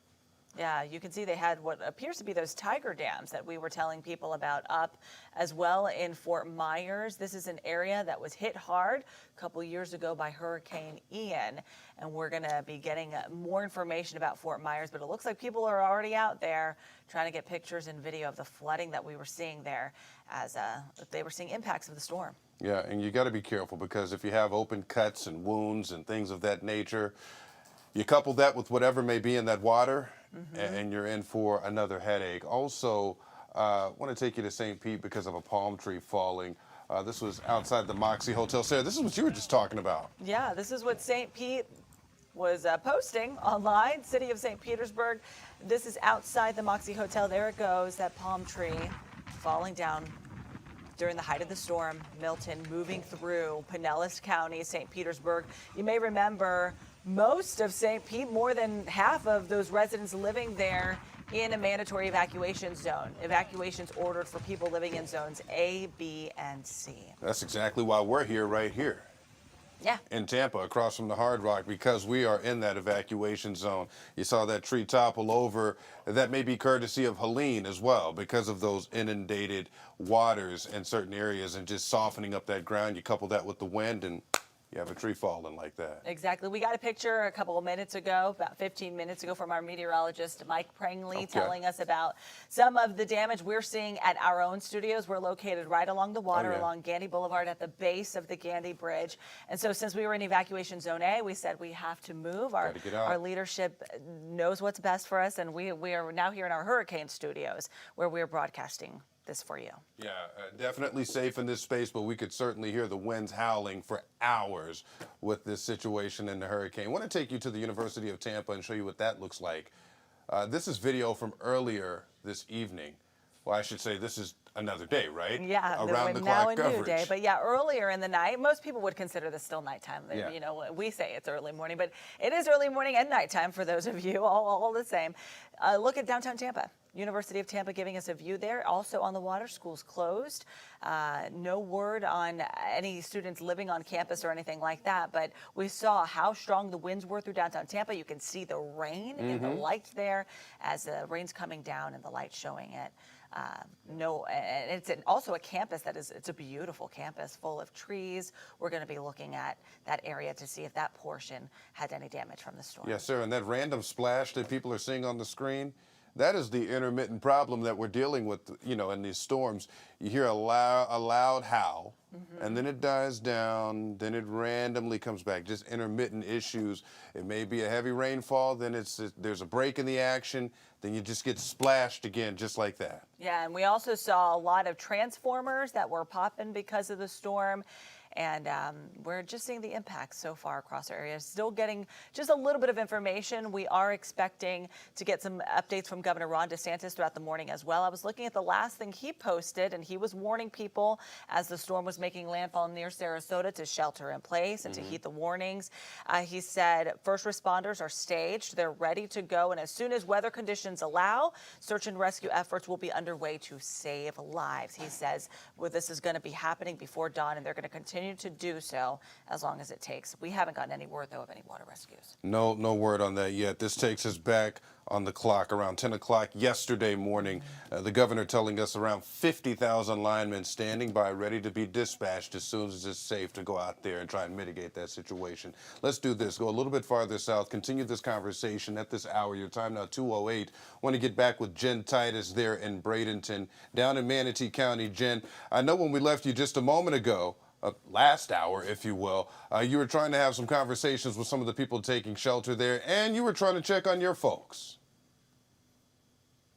Yeah, there are people awake at this hour, I think just because they want to see the damage that Milton did or did not do. So there are quite a few people here at the hotel that are awake, that are just kind of watching the conditions. I will tell you guys, I think for the first time we might actually have a break in the rain down here in Manatee County. I haven't seen the rain stop since yesterday about 1 a.m. and we're actually seeing the rain kind of die down a little bit, and so it's giving us a chance for the first time to damage that Milton brought. We're going to bring you guys over here through the parking lot. You can see debris is down, lots of palm fronds, people out here checking on things, checking on their vehicles, see if it was saved or not. If we go over here, we have a tree down right there. You can see that landed on some cars, just split in half. Do you see that? Right next to our truck. Right next to your truck. Missed our truck. Right next to your truck. Missed a truck, he's telling me. But if you guys look right there, you can see that tree split in half. I know another tree down the way landed. We talked to a guy, we mentioned him earlier. He came down to help with people's repairs from Helene, and he has a tree right through his truck down around the corner. So you guys can just see the power of the winds, literally just splitting that tree in half and landing on the vehicles out here. We still have some gusts, guys. The wind will die down at points, but it is kind of gusty out here. The rain thankfully has stopped, because I think that's really the big worry here, is that there is flash flooding. Streets are closed. Areas that didn't close from Milton are now closed because we've just had so much rain come down here in Manatee County. And so that's why officials are asking, if you're watching now, you're like, you know what, I might be able to make it outside. Don't go outside yet. Wait for that sun to come up. Wait for the officials to give the all clear, because power lines are down, debris. I saw video of some broken glass in downtown Bradenton just because of the power of that wind. So just hang tight until that sun comes up. You have the all clear, and it is safe to get around the roads, because you can look, we're just walking around here. We're not even driving around, because you can just see the amount of debris that is out here. I think if we go over here, it really shows you it's dark. It's dark, guys, because there is so many power outages throughout the entire Bay Area, especially here in Manatee County, with Milton making landfall just about 30 minutes south of here in Siesta Key. We are about 2 miles, I would say, from Coquina Beach, from Bradenton Beach, from Anna Maria Island, the islands that saw so much devastation from Helene. So we haven't heard of any reports out there yet, But again, we will be getting a much clearer picture once the sun starts to come up in a few hours, and we'll be able to make our way hopefully out to the bigger islands to keep everybody updated. What happened to that debris? So much debris on all of the corners that was not able to get picked up with the strong winds. Where is that debris now? Lots of questions we hopefully will get answered here once the sun comes up. Yeah, Jennifer Titus there reporting for us. As far as those power outages, I was just looking to see how many. At one point, it's more than 60,000, just early estimates in Sarasota and Bradenton alone. Where you are, you don't have power at your hotel, or you do? We do have power. We might be one of the only places around town right now that has power. I know that they have a generator here, and I don't know if that's what's keeping things going. I know that there is a water issue in some of the locations around here. You can kind of smell some stuff. So, you know, it's just because we've had so much rain. So we've had water main breaks. We've had, you know, overflows from the sewage systems. So I think anywhere throughout the Bay Area, people are asking you just to monitor that water at your house, you know, use it sparingly, because the whole Bay Area, Sarah has seen so much of this rainfall down. It's kind of eerie out here too. I don't know what that is, but you're out here and it's so silent. You hear wind gusts, but then you hear these alarms. I don't know if I'm quiet for a second, if you can hear it or not. So you can hear these alarms just going off from either a fire alarm or car alarms or whatnot, just because I think just everything is kind of just out of place right now because so much wind was just howling hours ago and has just made things fall down. Power outages, things that shouldn't be on the ground are now on the ground and unfortunately damaged. Oh, look at this, Carter. If we walk over here, you can see this. You can see this car, literally. Look at that. Oh, right through the window there of that car. Just somebody that came here to the hotel to evacuate and stay safe from the storm, and looks like they're going to have to make a call to their insurance adjuster in the few hours once they wake up and see that from the car that's damaged there. And unfortunately, guys, we have a few here in the parking lot that did not make it because of the fallen trees from just those wind gusts from Milton. Yeah, Jen, a long line of people who are going to have to make a phone call to their insurance adjuster. Yeah, and you're going to see a lot of tow trucks out there as well. I know we saw that in parts of Tampa, and still all these parking structures that had cars in them, if they flooded, and all the tow trucks coming in and out. Were you able to get in touch with your family? Not yet, but I think I know they're okay. I know they're fine. I know they're in safe places, guys. I think they're probably just sleeping. I think they're probably just trying to get some rest at this point. So I know that I actually have a grandma in a facility just in a zone A here in Bradenton, and they evacuated her a couple days ago to a non-evacuation sister facility. So I know that she's fine. I know I have parents that evacuated either north or out by the Lakewood Ranch area. So again, Sarah and Frank, we saw so many people heed those warnings, those mandatory evacuations in zones A, B, and C. People listened. People got out. People did not want to mess around after what Helene did. And so hopefully when the sun comes up this morning and we see officials make their way out and assess damage, that we don't have any injuries. We, don't have anybody who did not survive the storm. We just have to wait and see when they get out, they're able to assess that damage and we can get those numbers. Yeah, hoping for a lot of survivors there. Some of those vehicles, not so much. Thank you, Jen. We'll get back with you momentarily. We talk about all the good that people are doing in the area, especially in light of some of these storms, but also Governor DeSantis telling people, hey, listen, we've got officers from out of state standing by to make sure you're acting right, because they had some issues before with Helene, just a couple of weeks ago, with people trying to take advantage of the situation. Yeah, that and people looting as well. As the people clean up the damage, you put things out to maybe dry out, and you don't necessarily want to get rid of it. And we were seeing that things were being taken off of. Not off of people's lawns, not like on the side of the road where they left them for debris removal. Yeah, not free for the taking there. I want to show folks this video here, if we have it, out of Lakeland. I believe it's the police department there. You see the flashes of, my goodness. That right there illustrates why we're dealing with mass power outages in the area, and you see the trees blowing in the wind. We don't really have any audio for this right here, but you get the point. You can imagine it's howling in that particular area That was last night that we grabbed that video. Yeah, Lakeland in Polk County, not initially under an evacuation order, but then officials were worried about the potential for localized flooding and strong winds that could damage homes. And we just checked in with Miguel Octavio earlier in our newscast, and he was telling us about how strong that wind was and trees down across the roadways. Lakeland Police Department, lights are on there, so that's good. I know a lot of Polk County does not have lights right now. Yeah, that is something of a luxury right now. Right now it is, for having sure. power. I want to tell you about this right here because we're talking about bridge closures, right? So I imagine you're hunkered down. Hopefully your vehicle is still operable, but we've got some bridge closures to show you right there. The Sunshine Skyway Bridge, no surprise, right? Sustained winds, 40 miles an hour. That is the highest height when it comes to bridges in the Bay Area, so that is typically the first to close. And then Howard Franklin Bridge is closed, and the Gandy Bridge is closed as well. Now, this is saying that the westbound lanes are closed.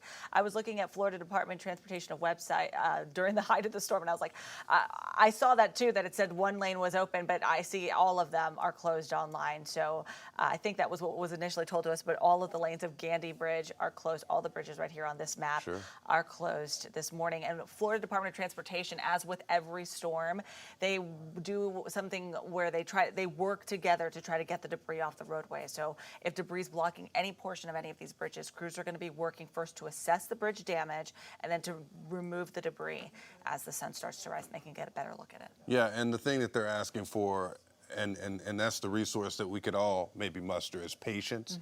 Because as you know, Sarah, any drive on any given day right here in the Bay Area, it could be dangerous. You could be trying to dodge any number of things, a ladder, a spare tire, a chair. That's just when we're not dealing with a hurricane. Right. So. Something coming off a truck. But we want to get a look at what we're seeing in Tampa. We're going to go now to Jenny Dean reporting live for us. Good morning, Jenny. I see you're inside your hotel, safe. What can you tell us? Yeah, you know, it's been a long, long night, I know, for everyone. The winds were just howling down here in downtown Tampa. I was on the 10th floor, and it was very, very loud. You could see the blue flashes of light as transformers were blowing.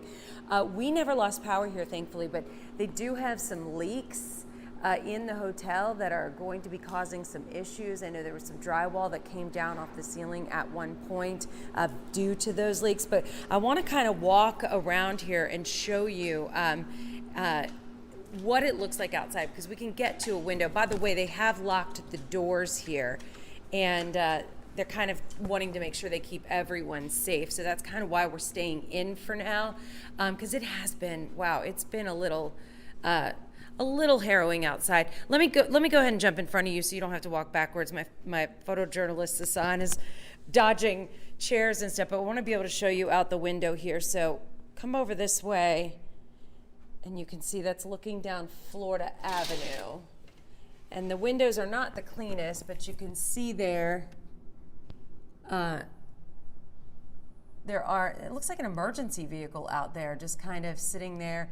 I don't know if you can see the Truist building is still lit up. So a lot of downtown seemed to have fared okay from our vantage point, from what I could see out my window. Anything north of Cass Street looked to be without power. But pretty much around this area, we're seeing most people have power. Stoplights are still going. So things are looking okay. But again, we're not outside to assess the damage. We just know the wind has been whipping like crazy all night long, and we're just all waiting for daylight now until it's safe to actually get out and check out what's going on. And of course, we're going to do that in a safe manner, but emergency leaders are wanting everyone to please stay at home until they can get out and until they can assess the situation. We're just going to venture out a couple blocks where we can walk to, until we're told that it's safe to kind of start driving around as well. Frank, Sarah? Yeah, Jenny, such a long night. We're saying good morning to you. What are the conversations you've had with folks in the hotel, as I know you said those doors are locked? Yeah, I mean, I think everybody's kind of glad that the hotel's taking precautions. They shut down the elevators as well, just to keep everyone safe. But, I think since the power didn't go out, and they do have a generator here, I think that gives everybody that extra little sense of security that the lights are on and that they have lights in their room. I mean, that's huge. And I know so many people right now don't have electricity, and it can really make things so much scarier in these early morning hours. Even as things are starting to wind down, you're just so anxious for daylight because, while we don't want to see, all of the damage and destruction, we just want to get through this night because it's just been such a scary time for so many people. Yeah, so much anxiety leading up. We were watching the storm, worried about the storm, then the storm comes and people lose power. It's a scary situation, especially because Tampa's dodged so many bullets before. We haven't seen this in over 100 years now. Something like this comes through.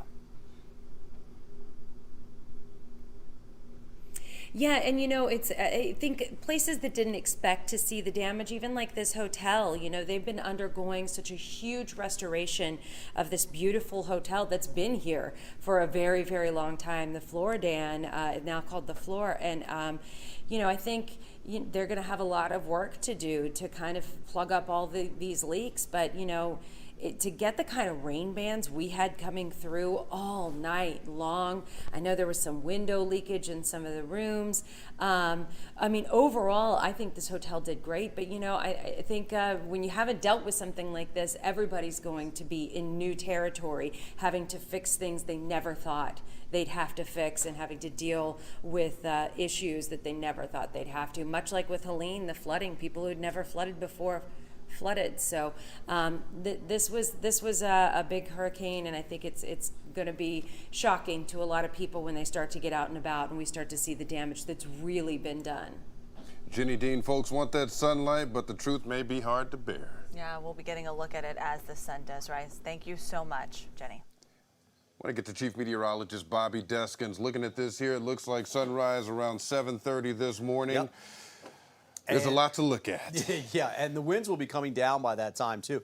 They already are. As a matter of fact, if you take a look at the latest update as of 2 a.m., the wind speed's now down to 90 miles per hour. That's Cat 1 on the Saffir-Simpson wind scale, 30 miles south of Orlando. That's the center, which means Orlando's getting a pretty good little brushing by this hurricane right here. Still a hurricane. Cat 1, it looks like it's probably going to make it all the way over to Cocoa Beach as a hurricane. Here's pressure history, at least some of it, way down to 914. It was actually down to 894, 896, like that, for the lowest that it was, 180 mile per hour winds. But you can see what's been happening. It's been weakening, and the pressures have been coming up, and now we're sitting at 975. So we still have actually the hurricane warnings in effect, even back here on the coast. I don't think we're going to get hurricane gusts anymore at this point, but you can see the storm is going to continue to move off and then eventually move off towards the east. 897 was the low for that. So I think that was top 5 in the Atlantic Basin. Top 5, yeah. So there's the last of the rain bands right there, moving north to south over western parts of Pasco County. The yellow you see here, it's not terrible rain, but it's falling over completely saturated and flooded out areas, many of them, right? And more importantly, it's falling out over that Anclote River Basin, which will big time flood, I think, here through Saturday and Sunday. So if you live along the Anclote, sun's coming out tomorrow, it's going to be a nice day. It's going to feel nice, lower humidity too. But you've got some preps to do for that flooding that's coming. And most of the rivers are going to be like that, especially I-4 northward. But this is starting to back out. Dare I say we're almost done with the rain in St. Pete, especially the beaches out towards Indian Rocks, Madeira Beach. We still have some rain left over for Dunedin and all the way up into Hudson, Newport Richey. Trinity still seeing some rain as well, but it's light to moderate rain at this point. All right, let's talk winds. Gusting to 49 now in St. Pete, 48 in Tampa. Sustained winds now in the 30s. Fine. This is great. We'll take it. It's lowering. The winds, we lost some data out to the north, but the winds in Frostproof have been gusting to 30, 40 mile per hour winds in Lakeland. That's as that northern eye wall went through there. And that's when we've seen some of the highest winds. But again, it's weakening. And here's the forecast for Tampa as we go through the evening hours. We are going to continue to bring down those wind gusts And by the time the sun comes up between 7 and 8, about 7:30 or so, we've got gusts in the 30s. And those will even come down slowly throughout the day. So it's going to be a breezy day tomorrow. But we're still going to keep some light showers for the next couple of hours here, okay? And then that will start to push from west to east and fall apart. So be careful you head out. There's going to be a lot of standing water. There's going to be a ton of things on the roads in places you don't even expect. Just slow down, take it easy, and expect delays in anything and everything that you're going to do tomorrow because there's a long cleanup.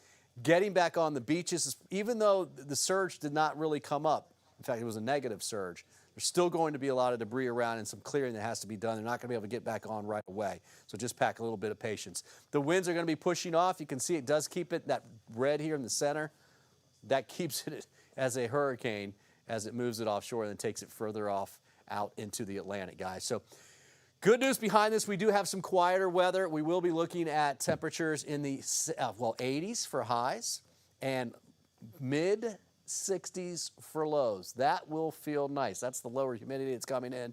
Very small rain chance next couple of days, not worried about it. Weekend looks good. Another small rain chance Tuesday and Wednesday, but look at this. That's a good cold front. That gets in here. We've got highs in the 70s. We'll go from lows in the upper 70s to highs in the upper 70s. And guys, we could see, like I think we will see, Wednesday and Thursday, first 50s. Yeah, a round of applause here in our You're studio. welcome. You see how he does that? You don't have to do much to. I didn't even have my glasses on for that one. Good job, Bobby. See how he does that? He warns us of this hurricane, and now he's like, and this great thing's coming up at the end of the week. Thank you, Bobby. Yes, thank you, Bobby. Yes.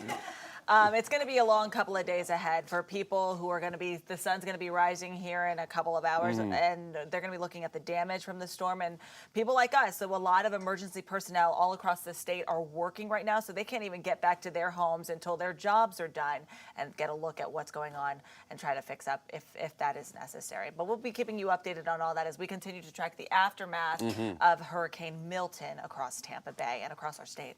Yeah, I want to take you to Brooksville because Angelicia Bruton has a look at the situation out there. We are still stationed here at our hotel in Hernando County, just waiting for the wind to die down.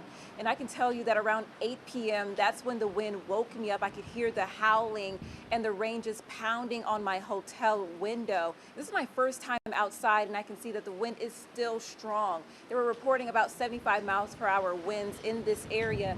And you can see the wind is just ripping through these trees. I saw when I was at my hotel window that the street lights were also being ripped back and forth by the winds, and the sheriff's office has been reporting that there's down power lines and down trees in several parts of this county, and Pasco County is also reporting the same thing.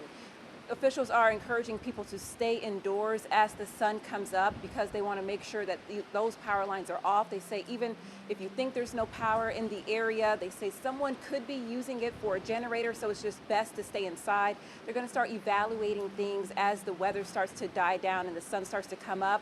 And we have not received any reports of any flooding in the area yet, but they say they're expecting a lot of flooding this weekend. That's when the Withlacoochee River is expected to start to overflow, and a lot of those communities are going to start to see flooding in their neighborhoods. They say as the wind starts to die down, they're going to open up sandbag locations and start prepping for this weekend, and also start preparing for recovery after Hurricane Milton. Live in Hernando, Angelicia Bruton, 10 Tampa Bay. All right, thank you, Angelicia. We will be checking in with our electric crews over at Withlacoochee in Hernando County and Duke Energy. Those are the services that are provided for people who live in that area. We'll also be checking on the potential possibility of flooding for people who live along the Withlacoochee River. Yeah, 50,000 people spread out across the state trying to take care of all of us with those power outages. You know, the other big issue that we were talking about this morning, among the many, Tropicana Field. Yeah, one of the biggest areas, at least if you're looking online right now, you've probably seen so many videos of it, looking at how the wind just tearing the roof off of Tropicana Field, ripping it to shreds. We want to go live out to our Miranda Parnell giving us an update on what you're seeing. Miranda, we can see the trop behind you. That's right. It's like you guys mentioned, this is one of the landmarks of not just St. Pete, but the Tampa Bay area. I just want to move out of the way so you can really take in the power of the wind from that storm last night. We know that people have been working to protect their homes, but for something as big and as sturdy as Tropicana Field, for it to do that much damage here, that just really shows you how powerful that storm was. Now, like Bobby said, we've started to see the winds die down a bit, but it is still blowing around. So first responders are asking you to stay indoors. I know that Pinellas County Emergency Management tweeted just about a half hour ago that they want people to stay off the roadways until further notice. They say they have live lines down. Those power lines are down, so it's not safe. Debris, we can account for this. Debris has been blowing around all these trees, the palm fronds, trash cans, anything you can think of has been blowing around here. And we know that first responders, a lot of them are still having to stay off the road. They say that the roadways are still dangerous, so many of them are having to stay off the roadways as well because of that. Now, we will be getting a better look at things just as they will when the sun comes up. Right now, we're going to try to find safe spaces that we can report back for you all. But I think that we are all kind of just in shock when you take a look back and see what this storm did to Tropicana Field. We'll be continuing to report in Pinellas County throughout the morning, but in St. Pete, Miranda Parnell, 10 Tampa Bay.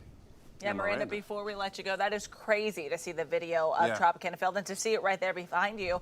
I mean, that has been, it's a staple. You drive on the interstate, you see that right as you go over, you know, I'm in downtown St. Pete. Yeah. And for this, you know, we were at the hotel. We're staying in downtown St. Pete, stationed kind of in this area to monitor the storm. And last night, you could likely hear that coming off. You know, we obviously didn't know what it was, but also hearing that crane that toppled over in downtown St. Pete. That one I'm pretty sure I heard because I heard kind of a two-part loud noise, and you could just hear the people in our hotel go, whoo! And I think that just the shock of people taking things in and other people this morning just trying to make it out of their homes safely. Yeah, Miranda, that is definitely surreal right there behind you, that image. But when you talk about that crane toppling, if that's something that grabs your attention in the midst of all that howling, then you know that is really something going down out there. Absolutely, absolutely. I know that it definitely speaks. There's a crane by my apartment, and I know that my neighbors have been posting in our chat. They're worried. I'm worried for them, and we'll probably try and ride over and see how that one is doing. But we know that so many of these cranes are up with all the development that we have in our city, in our area. And with wind gusts like this one that's blowing through right now, it's scary to see the cranes up because you don't know where it's going to fall. And I know that the mayor said that it can take a really long time for folks to break those down, and that's why they had to remain up. But I know that especially if you're in a residential building next to a crane, it had to be a scary night. And Miranda, we're actually showing video of that crane that you're talking about right now. It's new video coming in. You can see how mangled it is. It's just all the debris along the roadway. That is going to be a massive cleanup effort. And I can't even imagine with the Race Stadium. This is something we've been covering for months on end, what's going to happen with the future of the Race Stadium. I know so many people are like, that's going to be in limbo now. Like, what's going to happen? I know, we don't know. We don't know what's going to happen with that too early. Well, and you know, we were talking about that with some of the folks in the hotel lobby, talking about this gas plant district development, and we were saying we're pretty sure this isn't the way that they wanted to get the demolition or construction started out here, but nature's way. But here we are. Yeah, we'll be seeing what happens. Here we are. If it's insurance or what covers it all. So we'll keep you updated on it. Thank you, Miranda. Yeah, you could hear the wind kicking back up out there as we talked about that intermittent situation, and Bobby showing us the bands of the storm as it moves across the state there. Scary stuff. You think, okay, I'm clear. The storm moves by, and I saw all these social medias. I saw this video. It's early. I don't know how many of you guys can talk at this hour. One way or the other, right? All these videos online of people, the storm goes through, then you see the calm once you're in the eye of the storm, and then you see another round of just bad weather. Yeah. So we're seeing the aftermath all across our area, and we're going to keep you updated on what we're looking at. Yeah, very telling that the conversation now points back to the gas plant district with the Tropicana Field situation that we're dealing with at this hour. Okay, so we wanted to show folks this right here out of Hillsborough County, right? So we had Sheriff Chad Chronister on the horn earlier, or I should say later, last night, as we were talking about the situation out there and the many things that his crews are dealing with. But you're looking at images right there. We've got a quote here. In order to keep our communications center running, our facilities technicians have been working nonstop to address power outages. Their dedication ensures that our community can reach Hashtag Team HCSO is if they need assistance during this storm. That quote, friends, I've got friends in our ear. Who is that quote from? It's from the Sheriff's Office, the Hillsborough County Sheriff's Office. They're just posting a picture of it showing how crews are still working. Yeah, everybody working around the clock there.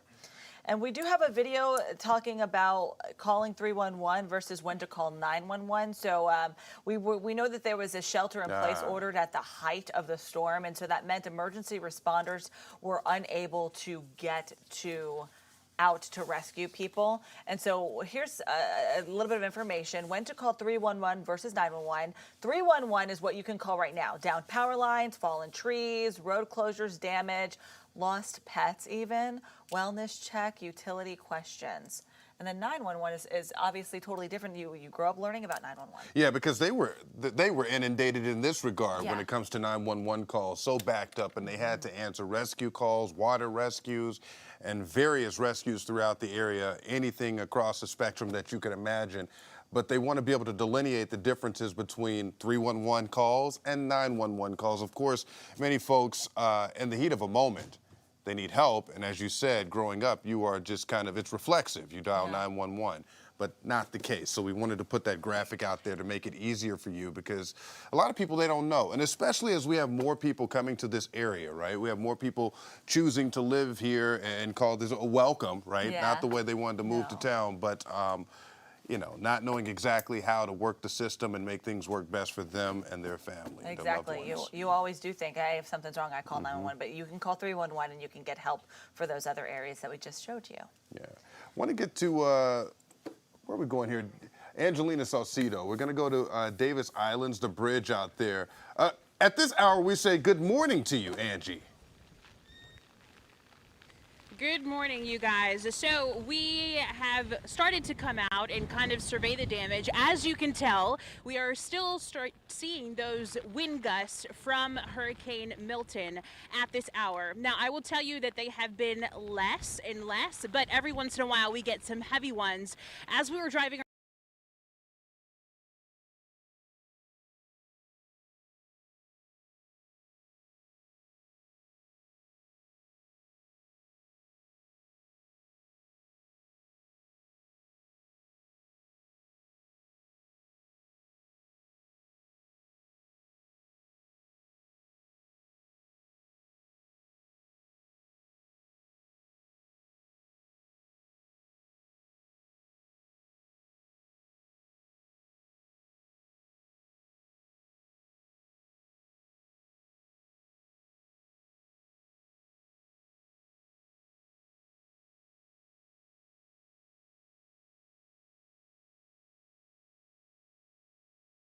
well, we also were driving around Ybor City. As you know, our hotel is in Ybor City. We were hunkered down there as these wind gusts were passing through. As we were driving around, we were able to see some of the damage. Of course, we're going to see more as the sun comes up. But what we saw was a downed tree in the middle of the road. And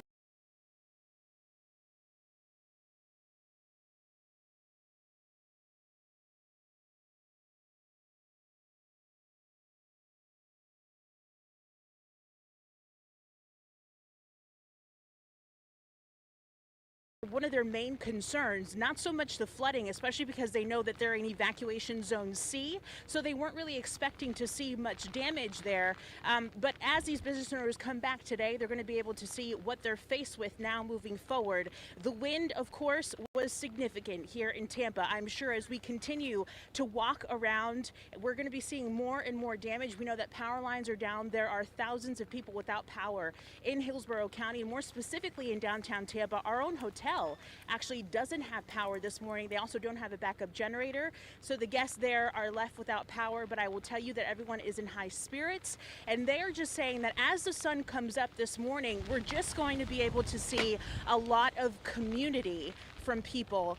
We're getting another high wind gust right now, and we continue to see those.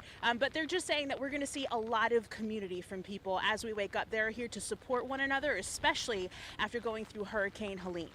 That part right there, Angie, after going through Hurricane Helene, and you're talking about the heart of the situation, the humanity that people see in one another. Yes, exactly.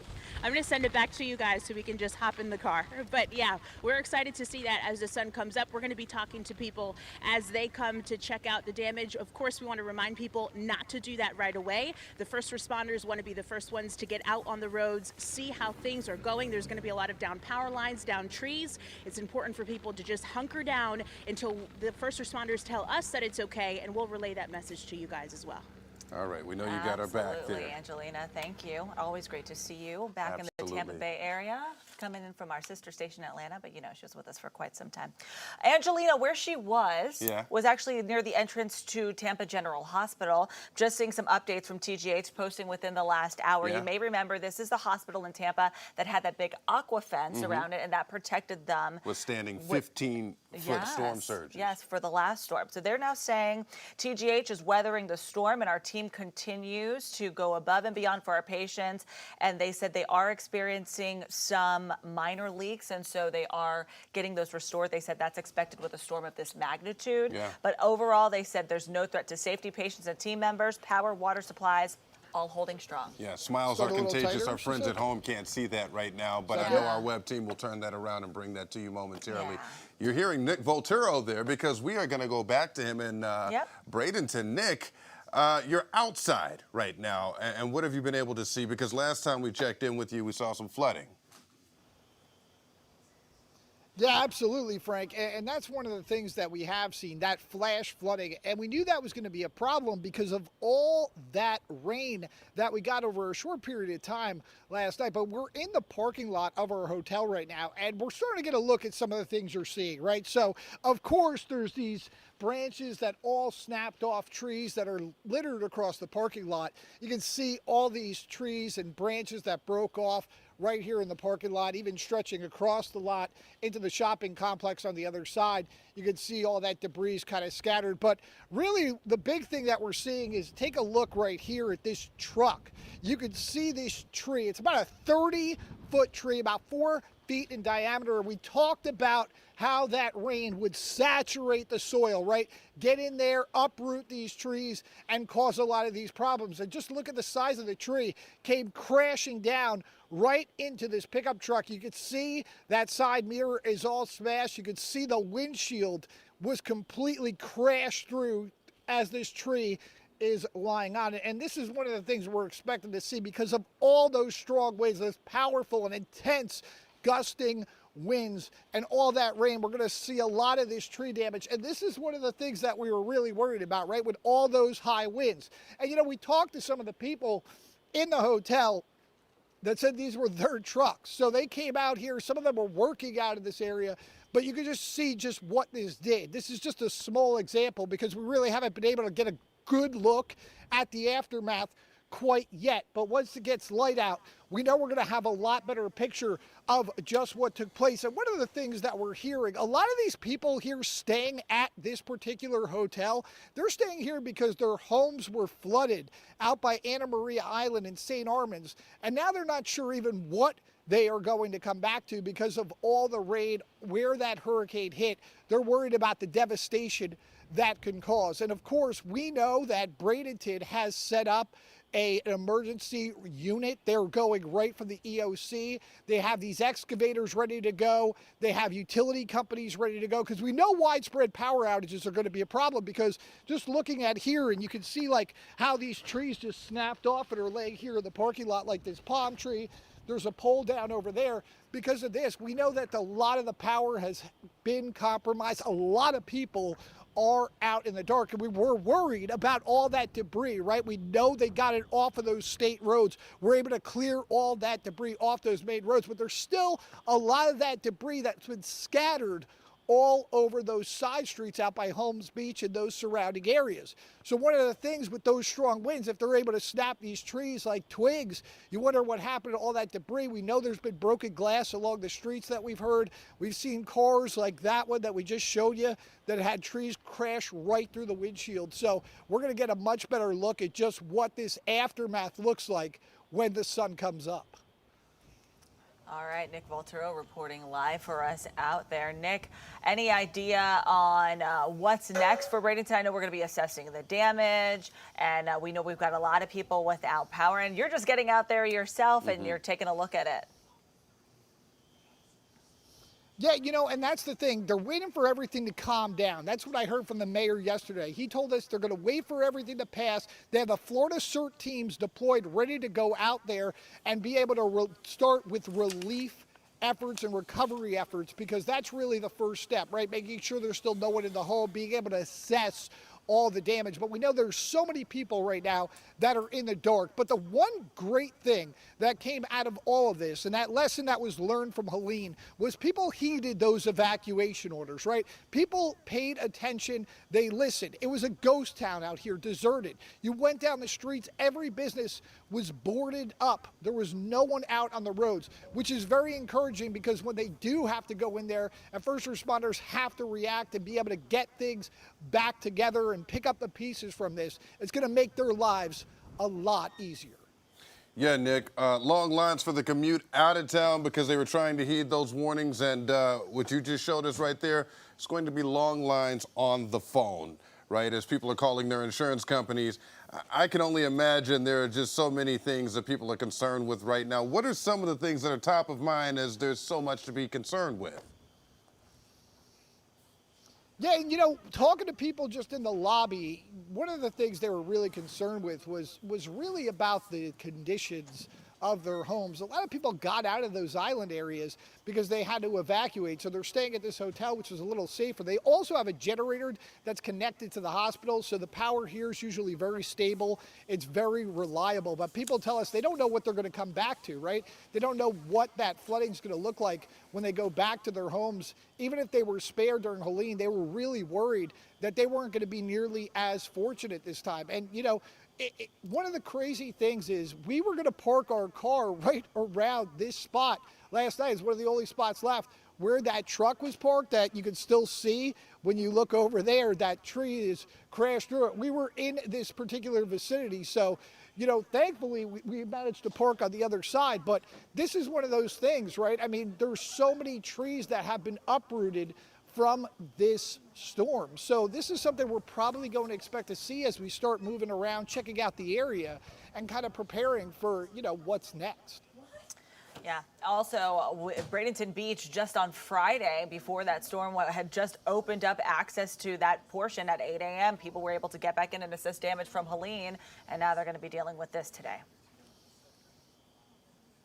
Yeah, and that's the thing, Sarah, right? I mean, they just opened it back up for the damage from Helene. And when we were over there by the